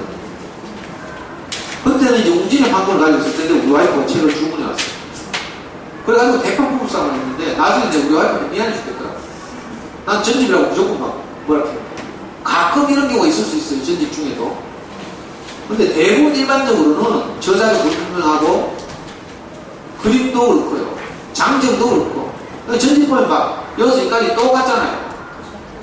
그런 것들 예를 들어 한 방에 딱 2천만 원치 채워나가요. 그 질식사 아니 질식사. 채워나가면 보고 숨이 턱턱 막히지. 와 정말 내가 입고 싶다 이런 생각이 들겠어요.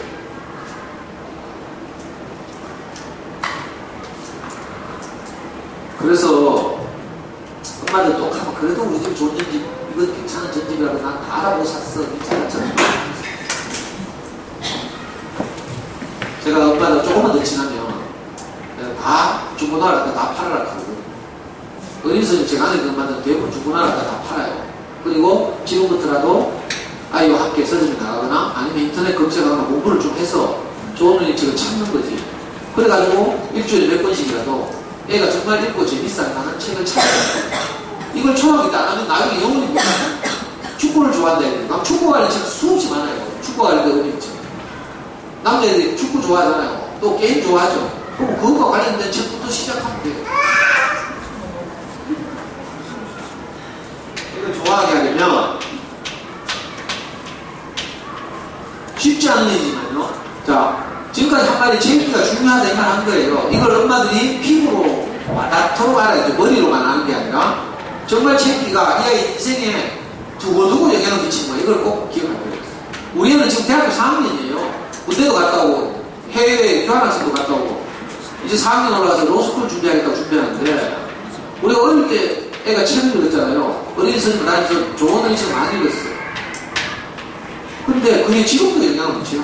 로스쿨 가려고 하니까 로스쿨 입문시험이라는 게 있어요. 법학전문대학원 입문시험. 영어로 리트라고 해요. 리트. L-E-E-T. 법학전문대학원 입문시험에 출제되는 과목이 두 개가 있어. 하나는 언어이해. 다른 하나는 추리 논리적 이 두 가지. 이게 다 초등학교 때 읽기라고 읽기.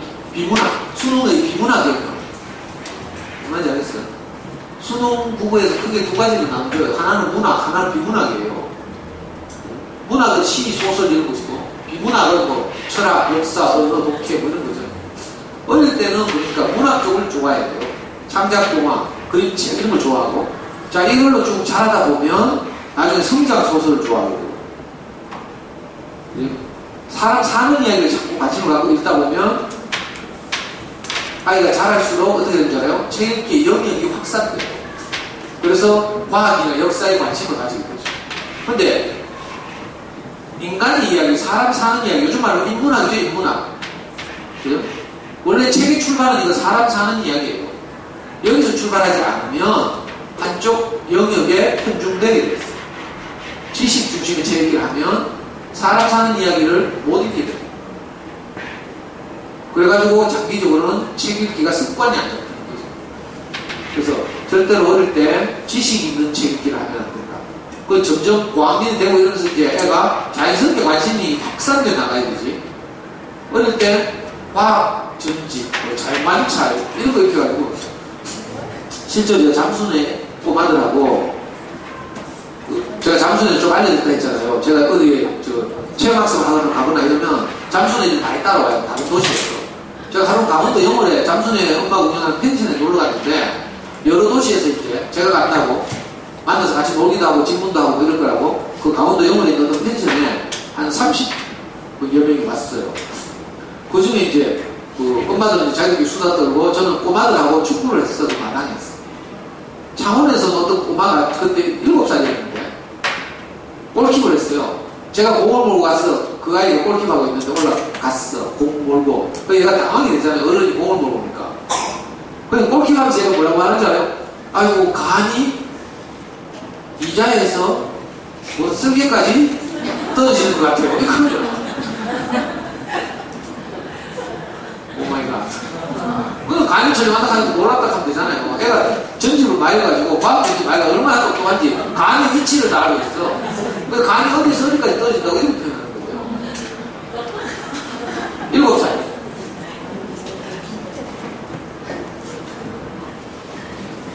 전반에 책 읽기가 중요하다고 알았어요. 그 다음에 뭐가 있어요? 여유가 있어요. 책 읽기도 영어나 수학처럼 과목을 인식해가지고 야, 네 학원 태권도 갔다 왔나? 태권도 갔다 오고 이제 수학학원 가기 전까지 1시간 남았지? 책 읽어. 이건 책 읽기가 아니에요. 자, 그러면 어떻게 돼요? 애들이 건성으로 읽기가 돼요. 시간이 쫓기고 다른 할 일을 해야 되니까. 또 중간에 안 넣더라도 앞에 넣어놓잖아요. 책 읽기를. 그럼 어떻게 해요? 학원 가라 하면 책 읽어야 돼. 이것만 읽고 갈게 하고 진진 끌고 있죠. 이런 건 책 읽기가 아니에요. 애들이 다른 학습 과목처럼 여기고 부담을 가지는 거죠. 그렇게 하면 안 되고 책 재밌는 아이가 디모디문 오면서 시간이 여유가 있을 때 지가 어떤 책을 읽고 싶어져서 그렸듯이 자기 책꽂이에 가서 책을 꺼내서 이런 식으로 책을 읽으려면 여유가 있어요. 여러분들도 사진해보면 알거라. 설거지 아까 사진가 뭐 청소가 뭐 밀려있는데 내가 막 한가하게 막 착하게 보이는 사람 꺼내가지고 막 읽고 싶겠어요? 그게 안 된다죠. 그러니까 아이들한테도 여유가 주어져야 돼요. 이런저런 뭐 사교 뺑뺑뺑 돌리면서 중간에 책 읽어라. 이건 책임이 아니에요. 애가 책을 읽고 있다고 하더라도 그건 제대로 된 책임이 아니에요. 좋은 어린이 책, 이 어떤 책인지 알고 준비하는 책. 이걸 해야 돼요. 마지막에 말씀드리겠지만, 그러려면 엄마들 공부를 좀 해야 되고, 좋은 어린이 책이 어떤 책이에요. 그리고 네 번째는, 저학년 같은, 5학년은 모르겠지만, 저학년 같으면 책을 읽어줘요. 많은 엄마들이, 우리 애가 이제 한글은 아니까 책 네가 읽어라. 엄마는 바쁘다. 이렇게 하고 있어요. 자, 제가 한번 해볼까요? 여러분들 알파벳 다 알죠? 알아요? 몰라요? 자, 이제 영어책 나눠주면서 한번 읽어보게 할까요?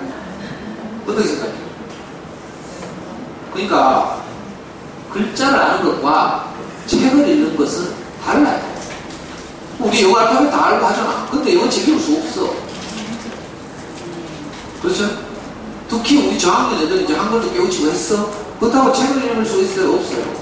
근데 엄마도 책을 읽어요. 그럼 애들 스트레스 받지. 안 되고. 그게 아니라, 엄마들이 매일 저녁마다 책을 읽어줘. 그책, 특히 쉬운 거, 짧은 거. 꼭 길고 글밥 많은 거 아니라 쉬운 책을 자꾸 읽어주는 거예요. 엄마들이 읽어주는 책 읽어주는 책 읽기 소리를 많이 듣는 아이들이 학교 오면 선생님의 말씀을 많이 이해해요. 애들도 해보면 알겠지만 학교에 시험 꼭 틀렸나? 근데 그 문제를 엄마가 읽어주잖아요. 막 맞춘 거 아니야?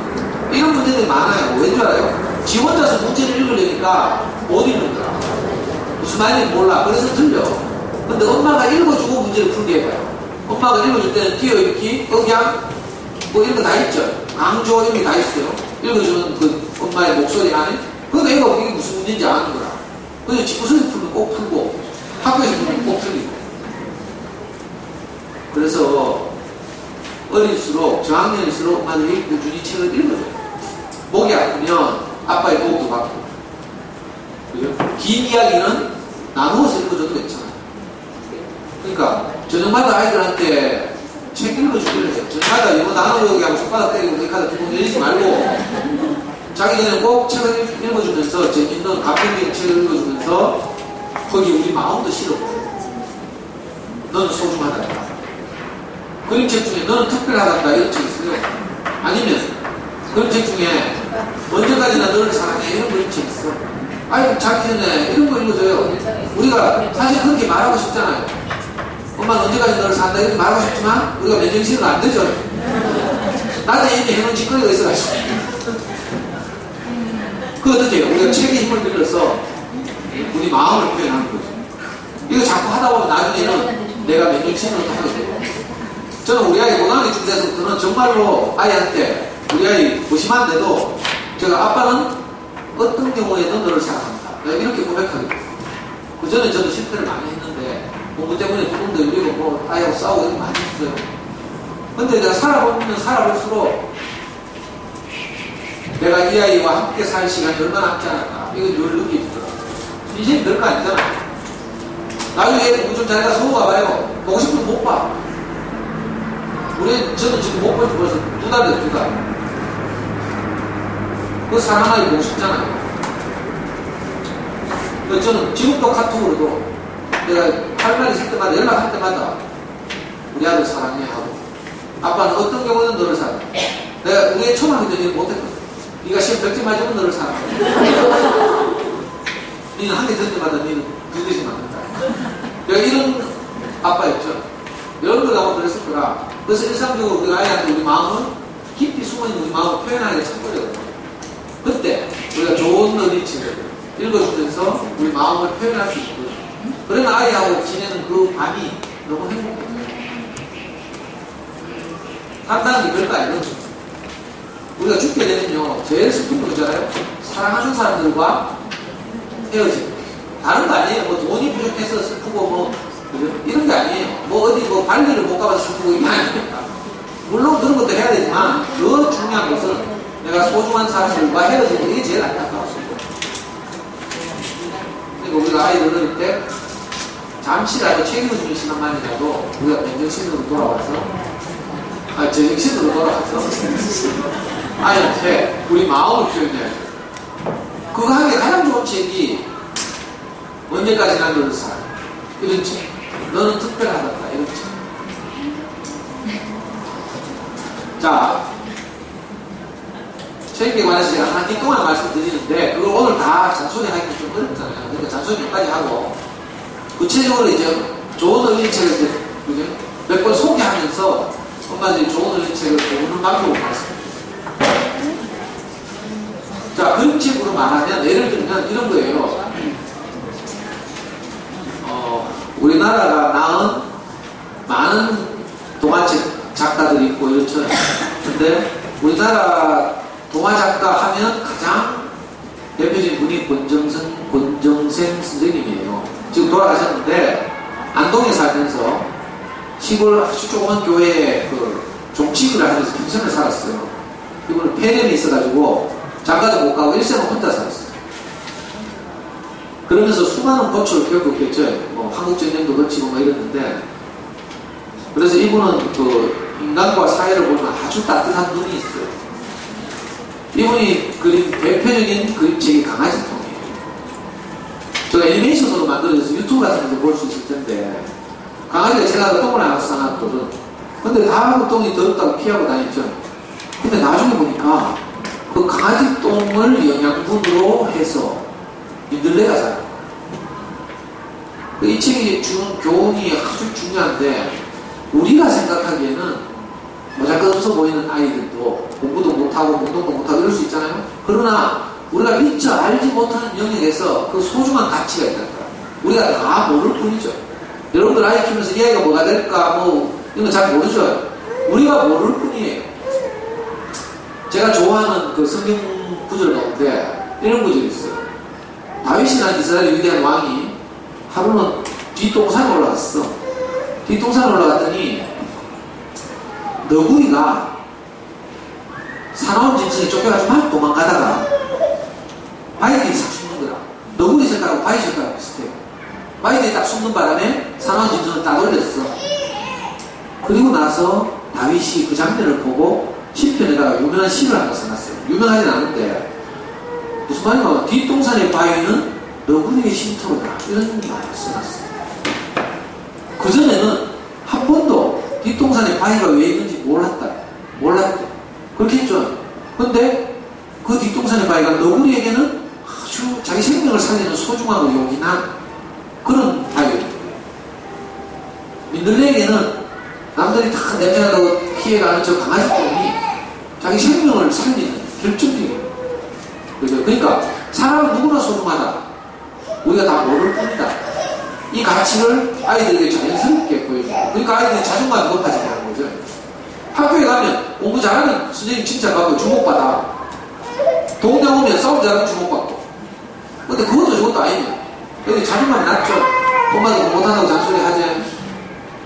동네 가면 뭐 또 힘센 놈들 설치제. 이것도 저것도 아닌데 진짜. 어떤 애는 학교 가면요 피아노를 그리 잘 친다. 또 어떤 애는 게임을 그리 잘해.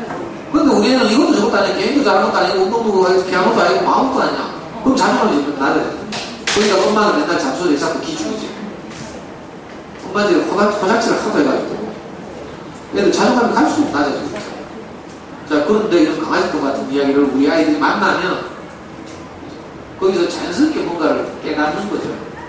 저처럼 이렇게 상세하게 설명 안 해도 사실은 저런 그림책을 자꾸 읽어주면 저 그림책이 주는 메시지 이런 것들이 아이 가슴 속에 잘 잡혀요. 우리나라를 대표하는 그림책이에요.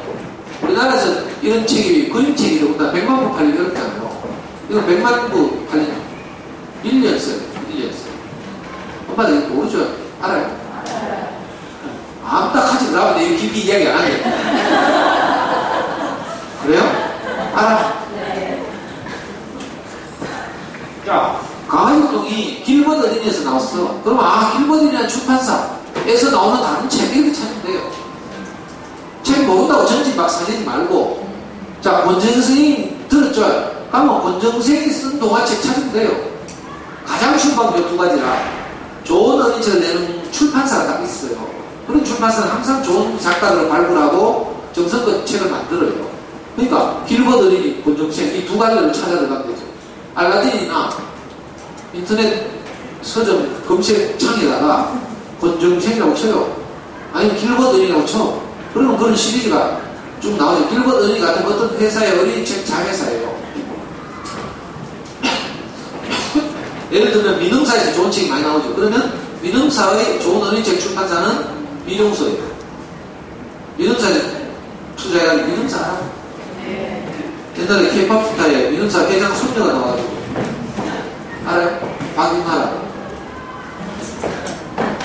우리나라에서 가장 손꼽는 대형 출판사인데 그 출판사에서 어린이책을 여기서 만든 자회사가 있어요. 그게 비룡서. 비룡서에서 나오는 그림책 하면 다 신뢰할 만한 좋은 책들을 번역해내고 있죠.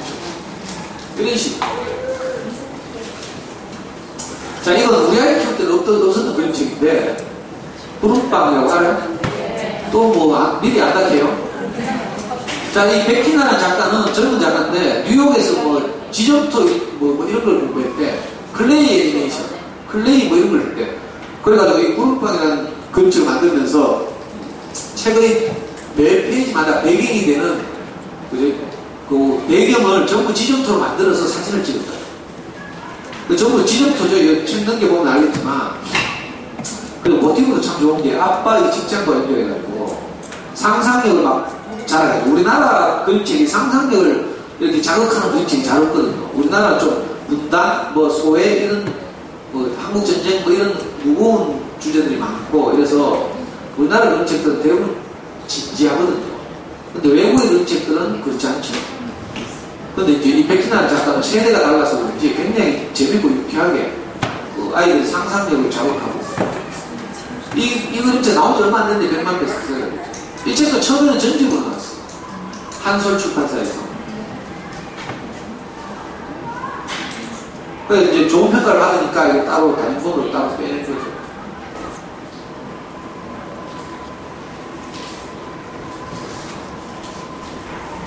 자, 이건 뭐 초등학교 저학년까지 이렇게 읽을 수 있는 이 아주 창의적인 그림책이죠. 우리는 전통적으로 아기돼지 삼형제 이야기밖에 몰라. 아기돼지 삼형제가 각각 각 집을 짓고 살았는데 늑대가 와가지고 뭐 어쩌고 늑대 나쁜 놈이죠. 근데 이 책은요, 늑대 입장에서 쓴 아기돼지 삼형제야. 늑대가 뭐 식구름으로 동네에 사는 돼지들 집으로 갔대.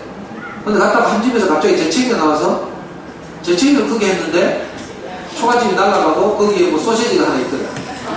그럼 자기 소시지 먹었대. 뭐 이런 식이야. 아기들이 삼형제를 패러디해가지고 완전히 재해석해. 다 자기 입장이 있잖아요. 우리가 시어머니 입장이 있고 며느리 입장이 있죠. 그 지 입장만 옳지. 그렇지 않다니까. 시어머니 인생이 있어요. 그렇게 사실 수밖에 없는 절박한 환경에서 아들을 키우려고 목숨 걸고 살다 보면 우리 시어머니처럼 그렇게 강팍해질 수밖에 없어. 자기밖에 모르고 아들밖에 모르고 그러니까 입장이라는 게 다 있어요. 아기의 삼기가 읽으면서 이렇게 창의적인 생각을 다른 사람의 입장이 되어보고 이런 훈련을 하는 거죠. 존 세스카라는 분이 애들 정말 재밌어하는 거지. 자, 내 짝꿍치였는데 이 초등학교 저학년 아이들 만한 이제 그림책에서 글밥 많은 책을 넘어가기 전에 중간에 주로 읽힐 만한 책이 이제 우리 옛 이야기, 그리스 로마 신화 이런 것인데 요즘 들어서 이제 우리 좋은 어린이책 출판사들에서 얇고 글밥은 적은 이런 책들을 많이 내고 있어요. 그 중에 하나예요. 엄마가 또 이런 책 보면 안 사준다 본전 생각나가지고 얇고 글밥 적으니까 답답해 죽겠어. 돈을 어디다 쓰는지 몰라. 쓸데없는 학습지하고 뭐 학원 하는 데는 막 돈 갖다 투자하고 정말 이런 책들은 안 사. 희한해. 이런 책들 사도 나요. 왜냐하면 애들이 언제 그 책을 또 찾을지 몰라. 학교에서 친구들한테 힘든 일 당할 때 내 짝꿍 책들 찾는다. 넷째 공시 영대 보면요, 이 영대가 시골에 살다가 엄마가 돌아가셨어요.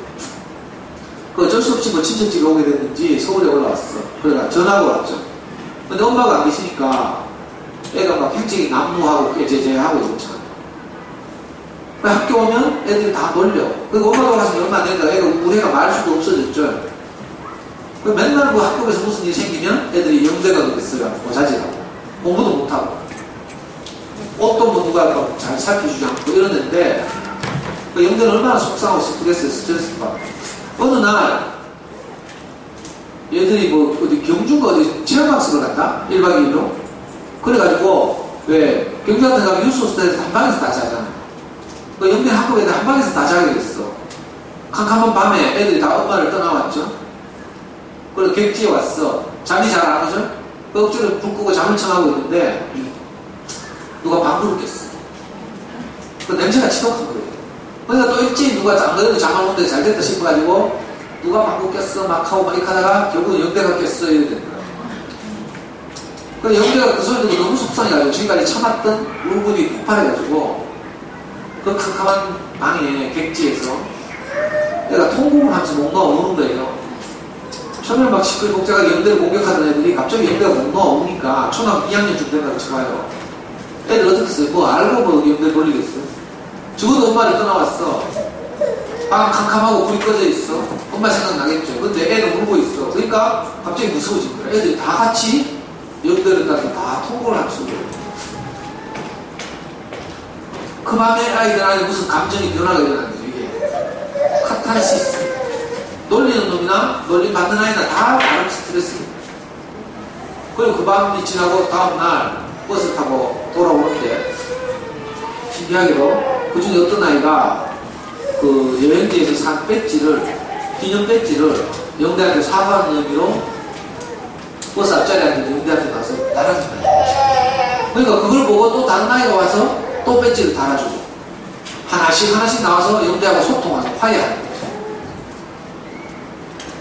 그랬더니 그 모습을 지켜본 그 버스 관광버스 운전기사 아저씨가 눈빛 가지고 자기 모자를 영대한테 또 선물하고 그러면서 그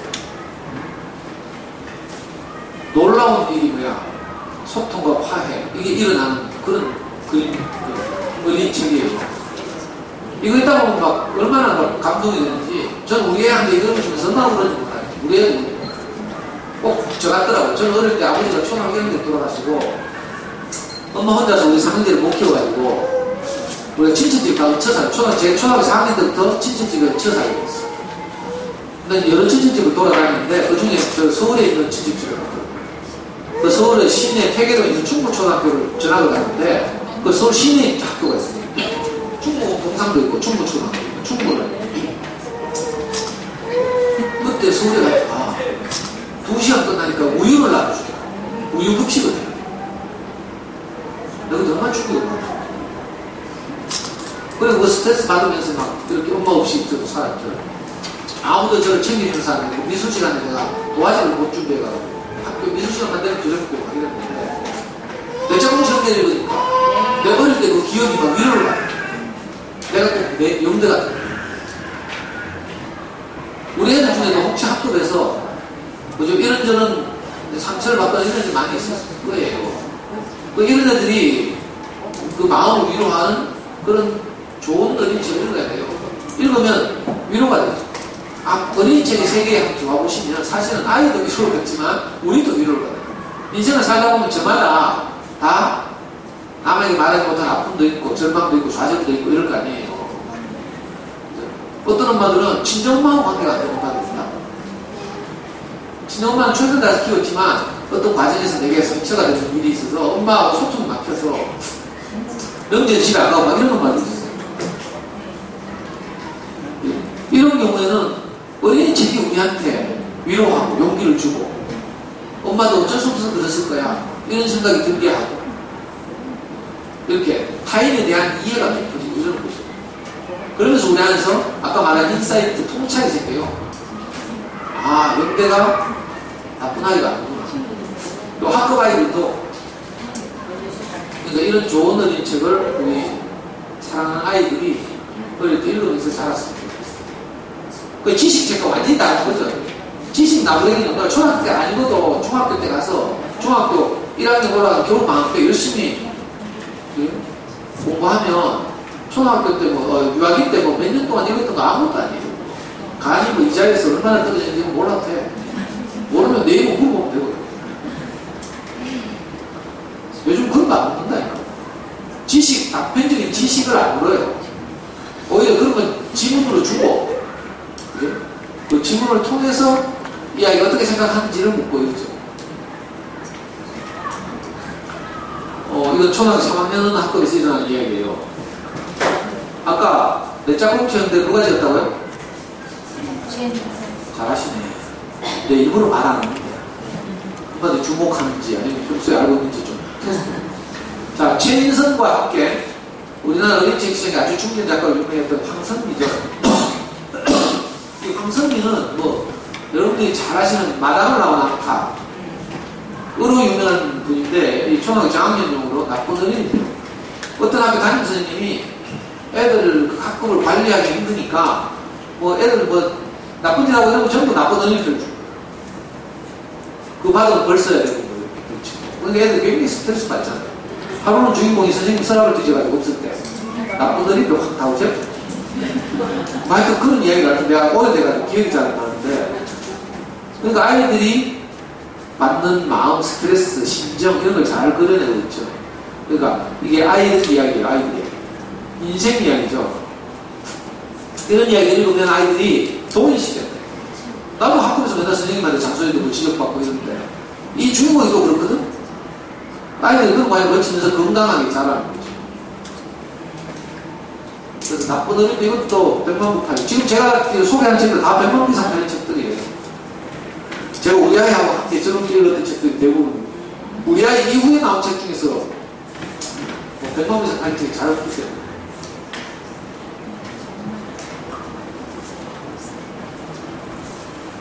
이것도 초등학교 중학년 정도 되는 김중미라고 잘 모르죠?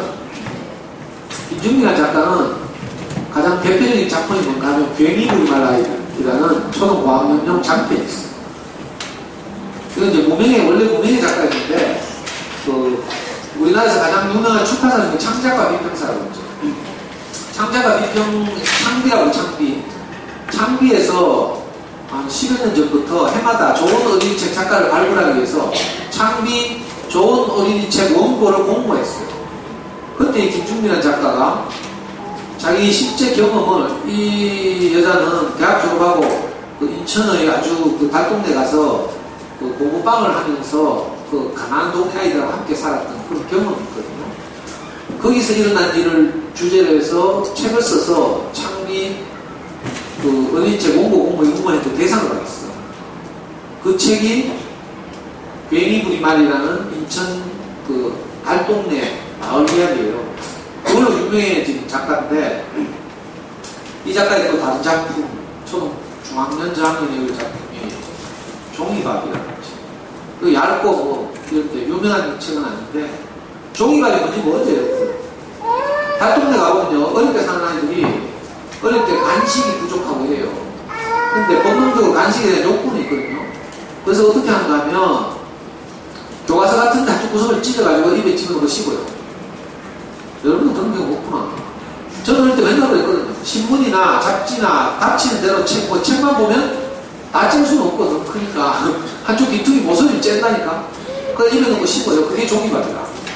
그래서 계속 씹으면요, 이상하게 오래된 종이 고유의 시큼털털한 맛이 있다니까. 그리고 그걸 똘똘 입으로 말아가지고 총알처럼 동그랗게 만들어가지고 맵죠. 그게 종이밥이에요. 가난한 아이들이 씹던, 간식 대신 씹던 그거. 제 어릴 때 생각이 나가지고, 세상에, 이 작가는 저보다 20살 이상 어린데, 어떻게 저런 걸 아는가? 그래, 그걸 그려냈다. 우리 아이들, 지금 오늘날 아이들 또래는 모르죠. 우리 엄마들의 어린 시절을 아이들 이야기하면 안 듣거든. 잔소리 안 듣습니다. 근데 좋은 저런 어린이책을 통해서 세대 간 소통도 가능합니다. 우리는 어떻게 자랐는지, 엄마, 아빠 세대는 어떻게 자랐는지를 좋은 어린이책을 통해서 잘 보여줬습니다.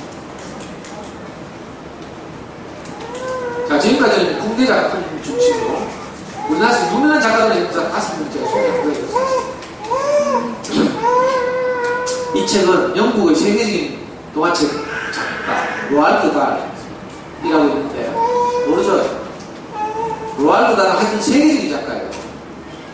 이 사람이 내는 책마다 베스트셀러고 내는 책마다 영화를 만들었죠. 그 중에서 가장 대표적인 작품 찰리와 초콜릿. 모르죠? 자, 외국 번역 동화책들을 잘 만들어내는 대표적인 출판사가 시공주니어예요. 이거 하도 유명하니까 요즘은 뭐 홈쇼핑에서도 막 팔고 이러더라. 시공주니어는 어느 날 해군같이 나타났어요. 자기 아버지 비자금을 빼돌렸다. 시공주니어 사장이 전두환 장남이에요. 속상하긴 하지만 뭐 좋은 책을 내니까 진짜. 시공주니어에서 나온 수많은 번역서들은, 번역 동화책들은 다 세계적인 작가들. 판권이 비싸니까 아무나 못해요. 그걸 다 사들여가지고 번역해가지고 시공주니어에서 나오고 있죠. 그 중에 한 번, 로알드 달, 이거 말고도 많이 써요. 마틴다, 제임스 슈퍼복스, 이런 책들은 다 영화화되어 있어서 나중에 아이들이 잠시 음악도 영어 공부를 할 때 DVD로 볼 때도 찰리와 초콜릿 공장 같은 영화를 보면요. 애들 얼마나 좋아하냐. 물론 그림책도 환장을 하고. 애들의 상상을 현실로 만든 거죠. 한 초콜릿 공장에서 애들한테 세계적으로 유명한 초콜릿 회사예요. 애들한테 초콜릿 회사 견학기회를 주는 티켓을 초콜릿에다 숨겨놓습니다. 전 세계에 딱 넉 장밖에 없어. 그러니까 뭐 저마다 애들이 그 초콜릿 공장 가고 싶어가지고 초콜릿 막 사먹잖아요. 마케팅을 잘했죠. 그 세계 각국에서 4명이 선발됐어. 그 중에 한 아이가 영국의 어떤 시골 마을에서 정말 가난하게 사는 찰리라는 아이예요. 초콜릿 사먹을 돈도 없는 아이예요. 근데 어쩌다가 누가 초콜릿 사줬는데 거기에 초대권이 들어있죠. 그래서 얘가 찰리 초콜릿 공장 가보니까 정말 환상적인 초콜릿 공장. 엄마들 말로 하면 온 집안 가구가 다 금으로 되어 있고 집에 있는 모든 책은 돈으로 되어 있고 막 이런 거. 초콜릿 공장 가면 초콜릿이 강물처럼 들고 기계도 초콜릿, 모든 설비도 초콜릿. 애들은 막 너무너무 좋아해요.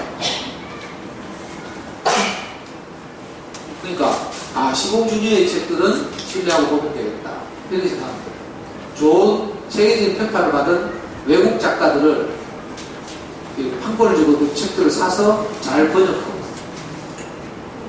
뭐 이 로알드 달뿐만 아니라 영국의 로알드 달도 있지만 뭐 미국의 작가들도 있고 많이 있는데 좋은 그림책 시리즈를 얇은 책부터 두꺼운 책까지 장르 광민용어를 골고루 많이 내고 있어요. 이건 그림책인데 애기들이 보는 그림책이 아니고 어른들이나 고학년들이 보는 그림책이에요. 고맙습니다 선생님. 페트리샤 폴라크라는 여자가 어린 시절에 공부를 못해가지고 초등학생 때 늘 혼나고 있잖아요. 눈치 보고 쉬는 시간 되면 자존감이 없어가 찌그러지고 그랬거든요. 근데 하루는 어떤 선생님이 딱 구임형으로 배워왔는데 이 선생님이 희한하게 그 아이에게 있는 고유의 장점을 보고 칭찬해요. 그러니까 페트리샤 폴라크를 보고는 야 니는 그림을 참 잘 그리는 거야 이렇게 말했어요.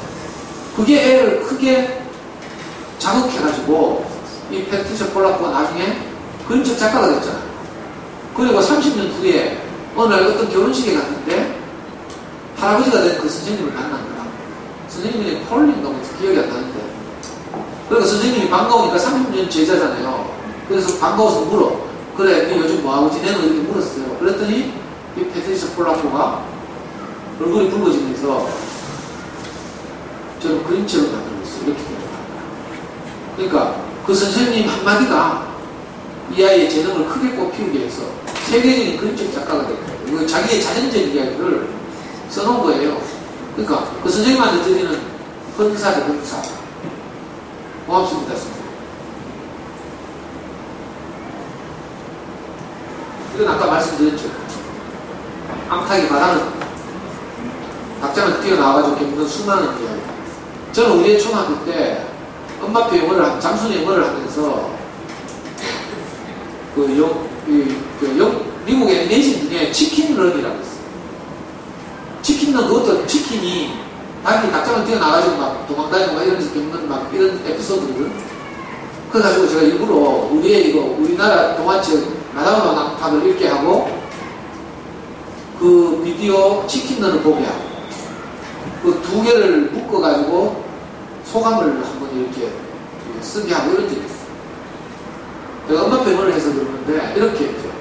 그 매체와 그 멀티미디어 매체라고 하죠. 요즘 비디오나 DVD 같은 것과 동화책을 이렇게 연결시켜서 비슷한 주제를 같이 이렇게 해보는 거 있거든요. 요즘 또 그 당시에는 없었는데 요즘은 마다로 나왔다기 유명한 애니메이션을 만들어줬죠. 그래서 비슷한 주제의 애니메이션을 묶어서 영화를 같이 보고 이건 그 고학년용으로 대표적인 우리나라 작가가 만든 대표적인 동화책이죠. 이것도 100만 부 이상 팔렸어요. 엄마들 저한테 질문 나왔는데 우리 애는 만화만 좋아해요. 만화책도 좋은 만화책 많아요. 만화책 중에 우리나라에서 제일 많이 팔린 만화책이 뭔지 알아요? 제가 우리 아이 키울 때는 먼 나라의 우리나라 덕성여대 이용복 교수가 쓴 먼 나라의 우리나라, 새 먼 나라의 우리나라 이 시리즈가 우리나라 아이들이 가장 많이 읽은 만화책이에요. 근데 우리 아이가 고학년쯤 되니까 이걸 넘어서는 만화책이 하나가 나왔어. 그게 뭔가 하면 그리스 로마 신화예요. 그리스 로마 신화 이후에 또 그리스 로마 신화를 넘어서는 위대한 만화책이 하나 나타났어. 그게 뭔지 알아요? 마법천사.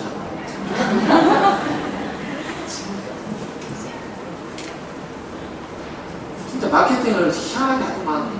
한 번마다 그 카드 한 장씩 붙여가지고. 그러니까 애들 뭐 그거 모은다고 했잖아요. 컬렉션 한다고. 그런 만화책 말고요. 진짜 좋은 만화책 있나? 안 되니까 지금 가자. 자, 이거 완득이 영화로도 만들어졌죠? 얘도 엄마가 뭐더라? 이거 뭐라 하는 거? 다문화가정이죠, 다문화가정. 완득이 엄마가 뭐 동남아시아에서 시집 온 그 다문화가정 아이가 되면 그러니까 굉장히 그 작가가 이분도 유명한 분이죠. 요즘 시대적 상황이나 현실을 그대로 작품에 반영해가지고 우리나라 요즘 보면 다문화가정 많거든요. 우리 주변에도. 다문화가정 아이가 겪는 이런저런 이야기들을 이 완득이라는 주인공을 내세워서 이 영화로 만들어서 아주 유아인인가 주인공으로 나와가지고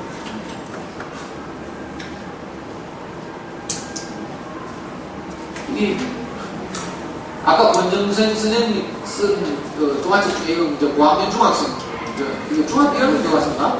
초등 6학년 들어갔으니까 시집이 안 유명한 책인데 한국 현대사를 근현대사를 살아온 몽실언니라는 한 여인의 일생 이야기예요. 이거 어른들이 이것도 막 통곡을 하기도 하고 그래요. 이게 100만 부 이상 팔리고 있었네. 이건 일본의 유명한 동화책 우동 한글.